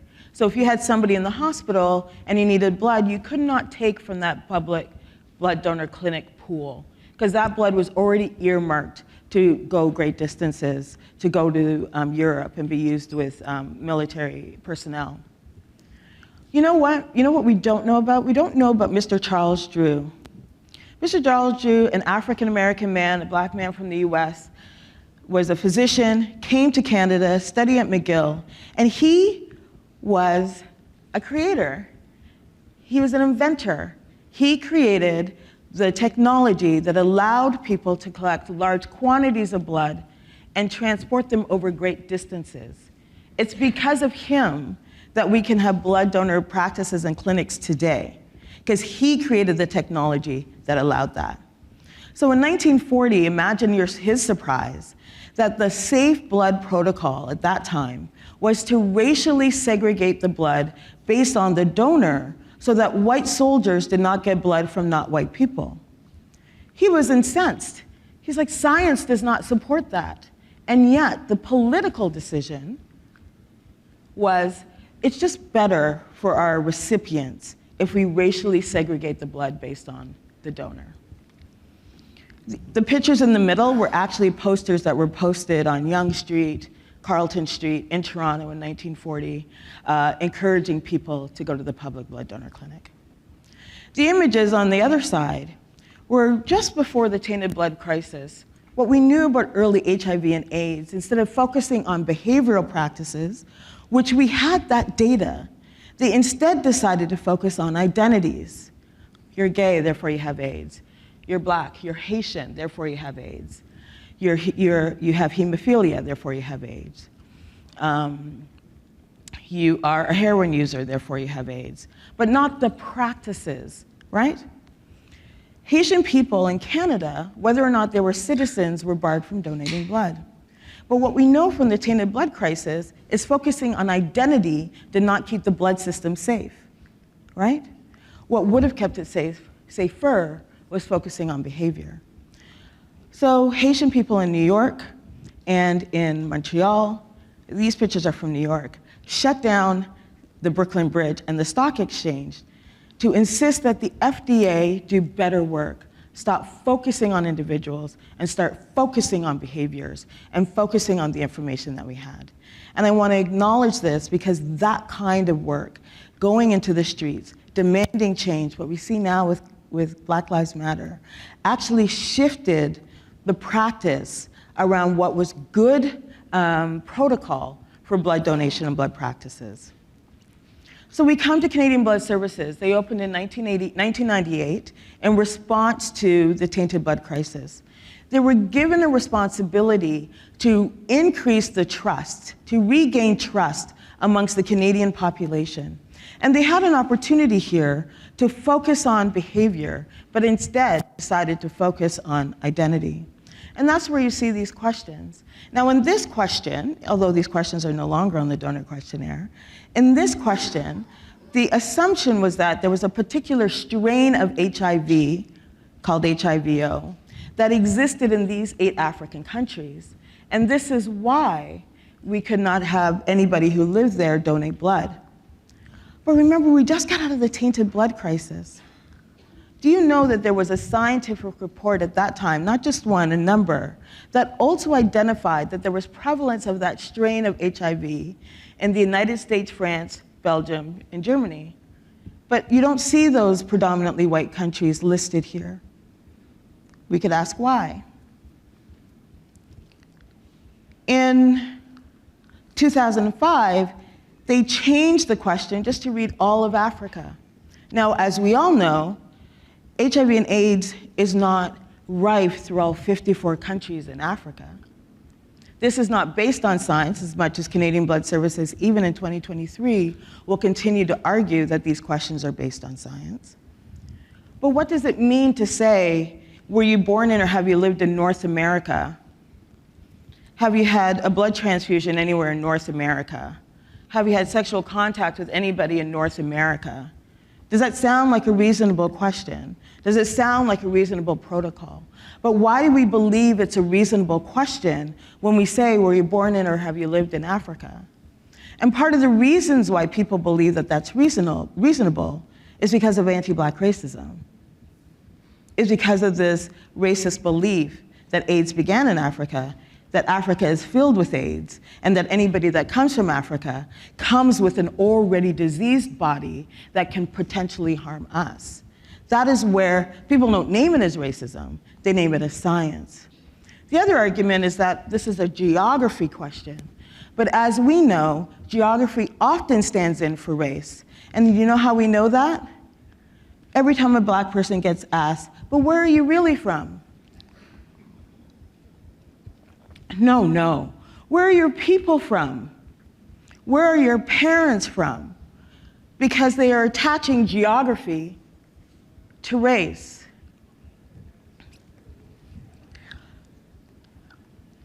So then, content warning. When Canadian Blood Services chose to put these questions on a computer model, anybody who's donated blood now knows that they go and they press a screen. These are the images they use to help clarify those questions. Now let me be clear, anybody who's worked in health promotion, who does marketing, when you include an image, what is it supposed to do? Further explain the written text, am I right? So, what does an acacia tree have to do with sexual contact? Are we asking if people receive blood from elephants? Now, these are the images that take us back to the heart of darkness. Yeah? That have us believe that there is no technology in Africa.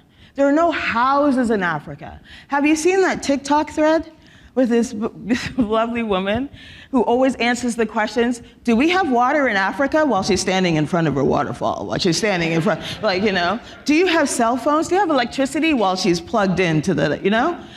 This is the belief of what people think Africa is about. Now let me say, this was not an undergraduate student who was told to Google Africa and then put it on a computer screen that would be used by Canadians across the country. No, these decisions to approve these images were made by whom? The highest in leadership decided these questions were good. And I'm running out of time, so I have to keep going. If you want to read more about when I write about this, please check out my work. So when we think about creating an anti-racist donor system, we have to remember that we can't get to anti-racism without dealing with anti-Black racism, and that's some of the work I'm doing now. But what does that mean for you as leaders? When we look at medicine, the American Medical Association has said we need to stop relying on race biology. We need to stop believing that there's such a thing as a Black race, as a white race, right? That we need to know that the genetic diversity amongst Black people is much greater than the genetic diversity between Black and white people, right? But then we see things like this, woke medicine. Oh no, woke medicine is going to be terrible. We can't do anything woke. We need to get rid of critical race theory. We're going to ban books. Now, many people think that that's an American thing. But if you believe that, then you've not been paying attention to the kind of dangerous work that Jordan Peterson is engaged in terms of attempting to undermine a diversity of thought and a diversity of practice. So I would encourage you to be woke leaders, right? Engage in the wokeness. Understand that there is work there to be done and things that you need to elevate and take up. So if I had Mentimeter, I would ask you to answer these questions. When you go to leadership meetings where decisions are being made, how many are there white people in attendance? That's what that should read. Are there white people in attendance? And then I would ask you to, put it on Mentimeter and then we could see it, populate on the screen. What we knew from Canadian Blood Services is that there were only white people at the leadership team, only white people on the board, and that's why something as ridiculous as those images and those questions could have been out in the world. But if you answered always, then you need to look at whether or not you have an appropriate leadership team. When you go to leadership meetings where decisions are being made, Are there black people in attendance? If you answered rarely or never, then you are actually demonstrating that you do believe there's a superiority of one race over another. You haven't said it. You may not have articulated that, but you have animated it by the decisions made to have a predominantly or all-white senior leadership team. We call this institutionally institutional gaslighting, organizational gaslighting. And if you check out the special issue in the CMAJ, our very own Dr. Gaynor Watson-Creed speaks about institutional and organizational gaslighting, where she talks about the phenomenon of institutions upholding anti-black racism by explaining it away as something else, and which also ultimately betrays black members of the organization. So as leaders, as woke leaders, as anti-racist leaders, it's important to make sure that you understand that naming racism is not unprofessional, nor is it rude. You would think that that would make sense, but I know of many, too many, black medical students across this country, I'm not speaking about Dal specifically, who have raised issues around anti-black racism in their education, in their clinical settings, only to be brought before professionalism review committees, to be said that they're being unprofessional by having raised issues of anti-racism. How has that occurred in your own business, in your own industry, in your own work? So when we think about equity, diversity, and inclusion, are we also paying attention to the pitfalls, what is labeled here as the 11 deadly sins of diversity programs? Remember, you can't get to anti-racism without addressing anti-black racism, but you also cannot get to an appropriate, effective equity, diversity, and inclusion, justice, diversity, equity, however you name it, without actually understanding and incorporating anti-racism.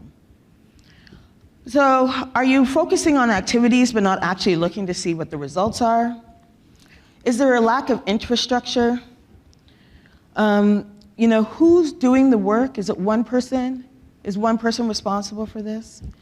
Do you understand why you're doing the work? Are you doing it because it'll bring in more business? Because you'll make more money? Somebody said that today. So again, I want us to think about when you're doing equity, diversity, and inclusion, and these patterns of white fragility in the workplace. Do you understand the why? Is there a lack of understanding about how racism works and what it is? Right? Who's responsible? How are you measuring results?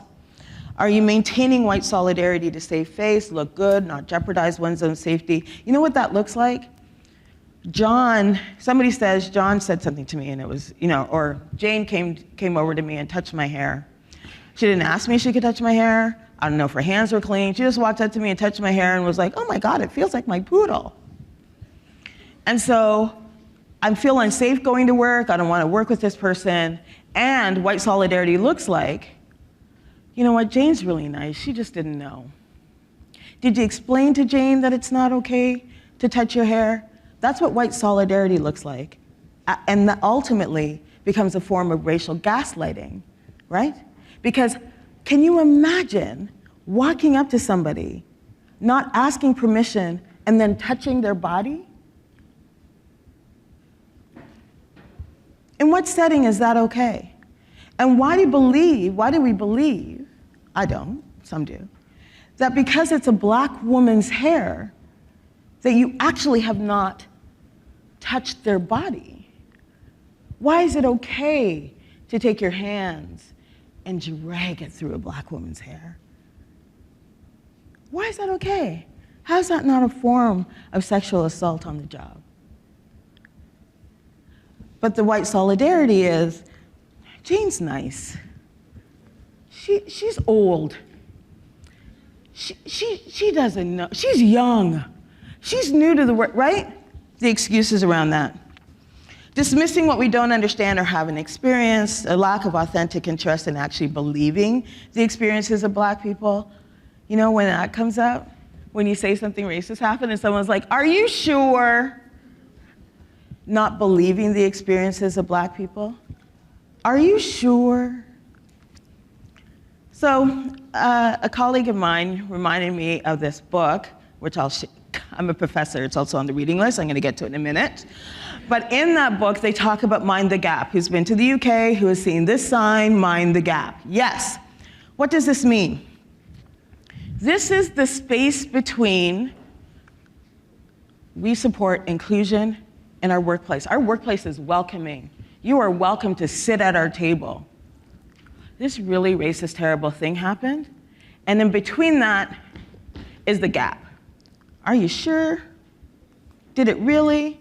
And this space is where your equity, diversity, and inclusion commitments fail spectacularly. Because in that moment, it becomes for show and not for real. Yeah? It's called racial gaslighting, interpersonally. You've seen these, and also a form of lateral violence, right? If you only said it politely, I can't listen to you when you speak to me like that. You're so aggressive. If you were can't you just say it the way she says it? She's so great, I don't even know that she's black. These forms of racial gaslighting, yeah? And again, this piece around politeness or niceness or kindness, these things that really only serve to not address anti-black racism, anti-black homophobia, anti-black transphobia, misogynoir. So just briefly, this is what lateral violence looks like. I'm not gonna be able to get through it.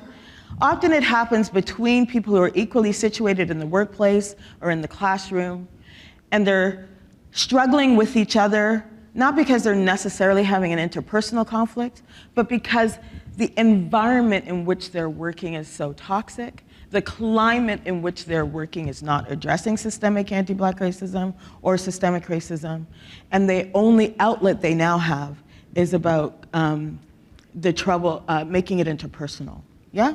And having this interpersonal conflict. Here are some of the statements that people make around lateral violence or what it means.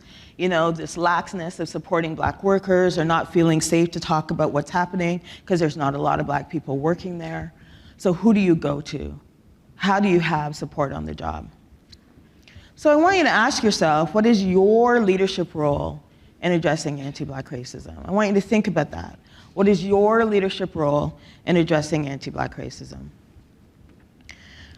Dr. Nicole Evans, if you Google her, you'll be able to find this article, Why Does Anti-Racist Leadership Matter? Because really, in order to understand the big picture, you need to understand how these systemic practices take place. This is actually what anti-racism leadership looks like. Not that neat kind of, we do this, we do this, we do this, and then it's done. No, it looks like this. So if you're somebody that does not like mess, this is making your blood pressure go up right about now. Because this is what it looks like. First you go here, then you have to turn around and go back, and then you have to go back to where you were, then you have to get up, and then you have to sit down, and then you have to go over there, and do-si-do, and do all of these things. It is this. And anti-racism leadership means that you can go with this flow. You can guide through this practice. This is what that looks like. And of course, it's imagination. If you can imagine it, you can do it. If you can actually imagine it, you can do it. Okay. Practice around community of practice. I already said refuse the all-white shortlist. An all-white shortlist actually means you've had a failed search. Think about, there are a lot of arguments made not to hire the black person, the Indigenous person, the person of color. But the thing that's not thought about there in that moment is, do you actually have the skill to assess what's on their resume or on their CV? Like, can you actually assess where their skills are on their resume and on their CV, right? Because all of our experiences are unique to us. But yet we try and put it through this kind of matrices of an equation. Do you have this, do you have this, do you have this many years, therefore you're a good worker. But sometimes We say on one hand, we really appreciate the person who like came out of grade 12, worked on the job, learned, had 25 years experience. They're the person we want in the job. Oh, they don't have a BA? I don't know. But they just worked for 25 years. And I've taught undergraduate students, and I love my students. You can tweet, I said that. But let's think about on-the-job experience, and what does that give you as opposed to the 4-year BA? Yeah? Who's responsible for this work? Somebody asked that earlier. You have the director, you have the manager, but what about all of the employees? The director says, here's our strat plan. We're going to do equity, diversity, inclusion. We're going to make sure we're addressing decolonization. We're going to make sure we're addressing systemic racism. And so the employee's like, great, I'm going to make sure that that we don't say Merry Christmas and we don't say whatever in the holidays, but we say this is when this closing is happening, this is when this closing is happening. Or we're going to list all of the religious holidays, right? There's a lot of ways that you can go around that. Are you supporting that employee in that endeavor? Or are you penalizing that employee for not following the rules? Does this employee who decides to bring in an anti-racist management model being supported by you, are you nominating them for internal awards? Or are you penalizing them because their manager is like, actually, you're doing too much diversity. That's too much diversity. That's not okay. That's too woke. I don't have time to get into complaints, but of course, please read Dr. Sarah Ahmed. The book on the left and the book on the right are hers. And the book in the middle, although written for universities, is good for any industry to talk about how does inclusion work? What does it look like when you crunch the numbers? Is it actually changing a diversity of thought and a diversity of representation, or is that just, empty promises? Watch this video. It's on CBC Gem or on YouTube. If you want to know what systemic racism is about, watch it. It's amazing. I work for the Black Health. I co-lead the Black Health Education Collaborative. These are all the people we work with across the country to change medical education and healthcare in Canada. It's the first of its kind. We are working with the Medical Council of Canada to create something they've never had before, Black Health Learning Objectives, which means every medical student, probably beginning in 5 years, across this country, must learn something about Black health in order to become a physician. You would think that that would have happened before, but no, it's happening now. Yay us! These are our values. This is what we do. We did do a special issue for the CMAJ, October 24th and 31st. You can find it online. This is where to find us, at Black Health EDC on Twitter, and this is how you find me. Thank you very much.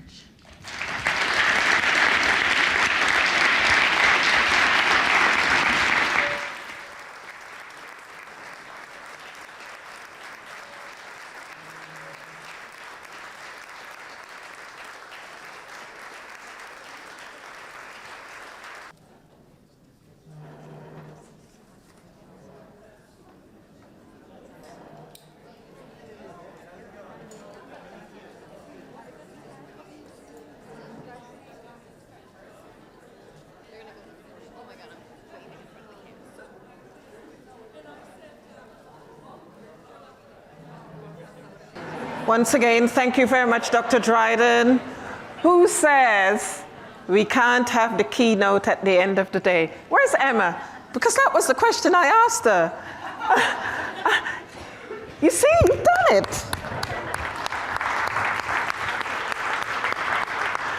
Thank you very much, Dr. Dryden, for just an inspiring, uplifting, inspirational presentation today.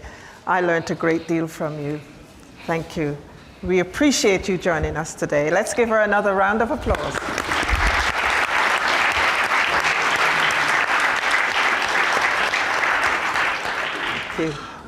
Thank you once again, and thank you everyone for coming to Surge. We've talked about an event like this quite some time, and it never gets old seeing a project come to life. Our intention today was to provide fellow business owners and employees with access to information, a space to share and learn, and a network of like-minded individuals who are ready to make Halifax more inclusive. So are we ready to make Halifax more inclusive?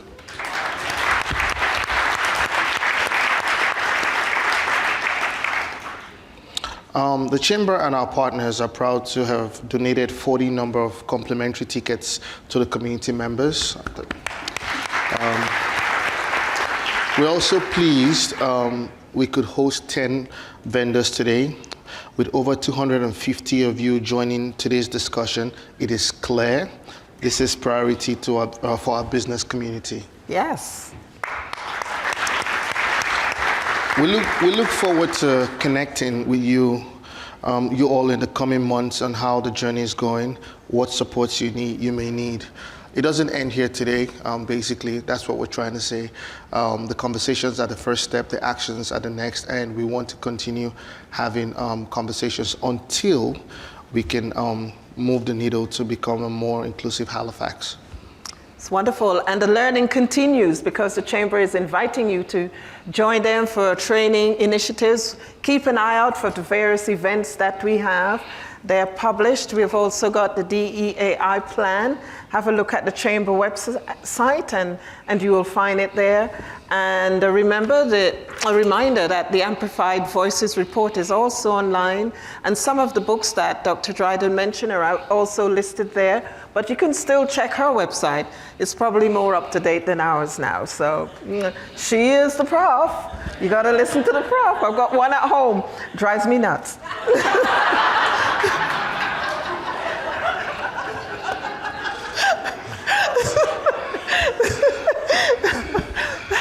There's also a toolkit in there. Oh, these are important documents, and we really appreciate you being here today. Also, the Chamber has some policy template online, so please check out the Chamber website because you'll find there's some really good resources there. And all our speakers here today have resources that they've shared. I believe it's been recorded, and so that burst of knowledge that you have, and you're going to continue to grow in that knowledge, you will get a recording of it because I'm sure the Chamber will put it on their website. So a big, huge thank you to all our speakers, even our table contributors, the Halifax Chamber of Commerce, the wonderful work that you've done. I noticed some of you were taking pictures of our graphic artist. I don't see her. Oh, there she is. Come here, so people can see who you are. Come on. Yes, Rachel, you've done an amazing job.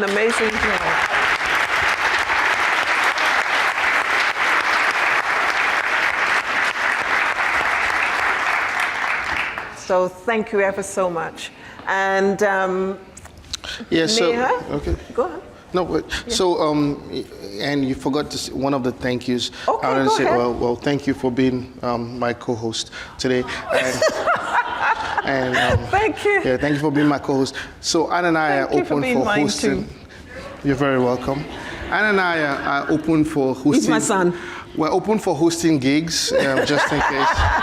Hold on. Yes, we do. The price is high for that one. In fact, we have emailed the Oscars just in case. Just in case, yes. You never know this thing. Yes, you never know. So we're open for hosting gigs. The price has gone up. I have to say that. Yeah, but thank you very much for being an amazing host. Thank you to our partners. Very important. Without our partners, this would not be possible. If we can have all of them on the screen, I won't sort of mention all of them, but it's very important to say thank you to our presenting partners, TD Insurance, for making sure that this happened today. We really appreciate all the partners.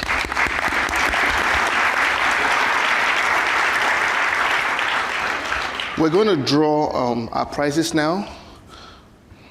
Our friends at Bash and Feed Nova Scotia dropped off some promo and some gift cards just this morning. The Feed Nova Scotia volunteers and the Big Burger are down the street accepting donations. Support your local restaurants and Feed Nova Scotia and go enjoy a burger. The prizes include a $225 gift card for all kinds of different restaurants. Wow. Yes, and the grand prize. And the grand prize, champion yourself. Champion yourself to wellness. Okay. So we got to pick from the box, right? This for the Burger Bash. A women's retreat. You want to share a little bit more? Go ahead. Yes. So there's a grand prize is a champion yourself to wellness women's weekend, June 16th. Is that in there? Ooh. Okay. So just pick. 2. Oh, okay. We also want to say thank you to our print partners, the Nova Scotia Association of Realtors and the Department of Labor Skills and Immigration, our host partners as well.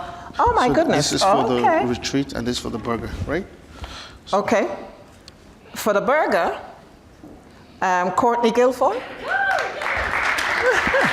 And this is for the retreat. Okay. And for the retreat, we have Michelle, Francis, Denny. Where are you, Michelle, Francis, Denny? Has she gone? Oh. Okay. You contact her? You've been in contact. You know, okay, in some places they say, let's put it back and take it again. Next up, one pass for an all-inclusive weekend. I think we said that already. Yes, we have. Yes, okay. She told us. And it's valued at $1,000. Okay, that's good. All right, congratulations. And to the winners, and the Chamber is going to contact one of the winners who is not here. Sincerely, from our hearts, we want to say thank you once. We said a lot of thank yous, but we're very grateful to everyone who has come out, taking time from your day to be part of this. This is a very important conversation, discussion, and learning process to be part of, and we're pleased to have a full room, and thanks to the facilitators and the staff at the Chamber of Commerce. Where are they? Let them come up on These are the real come champions. Come on. Wait, come now, come. They are the real champions. Come on, Chamber staff. The amazing team for the Halifax Chamber of Commerce who... Why are you so shy? Come on, Emma, come on. The amazing team. Come on, Neha. You've been doing a lot of running around all day. We want to see who you are. Sound check was 9 this morning, but by the time I came at 9, they were here already and getting ready. I also want to thank the amazing team from Advance. They were playing some beautiful Nigerian music today. And besides the music, but everything you've done, but the music, I want to thank you for everything. You know, Afrobeats is the number one. Oh yeah, Afrobeats is the biggest export from Nigeria right now. Yes. Yeah, so that's we can host one of the concerts. Why not? Yeah, Afrobeats. Yes. So, and I want to thank Marie Chapman and the team at Pier 21 for providing this. Oh, there she is. Yes, amazing Marie Chapman, the CEO of Pier 21, and the team at Pier 21 for hosting us here today. We're so glad you joined us this weekend. We encourage you to keep having these conversations, keep pushing for change, and keep being part of the journey in building an inclusive Halifax. From Anna and I and everybody who has been part of this, we say thank you and have an amazing weekend.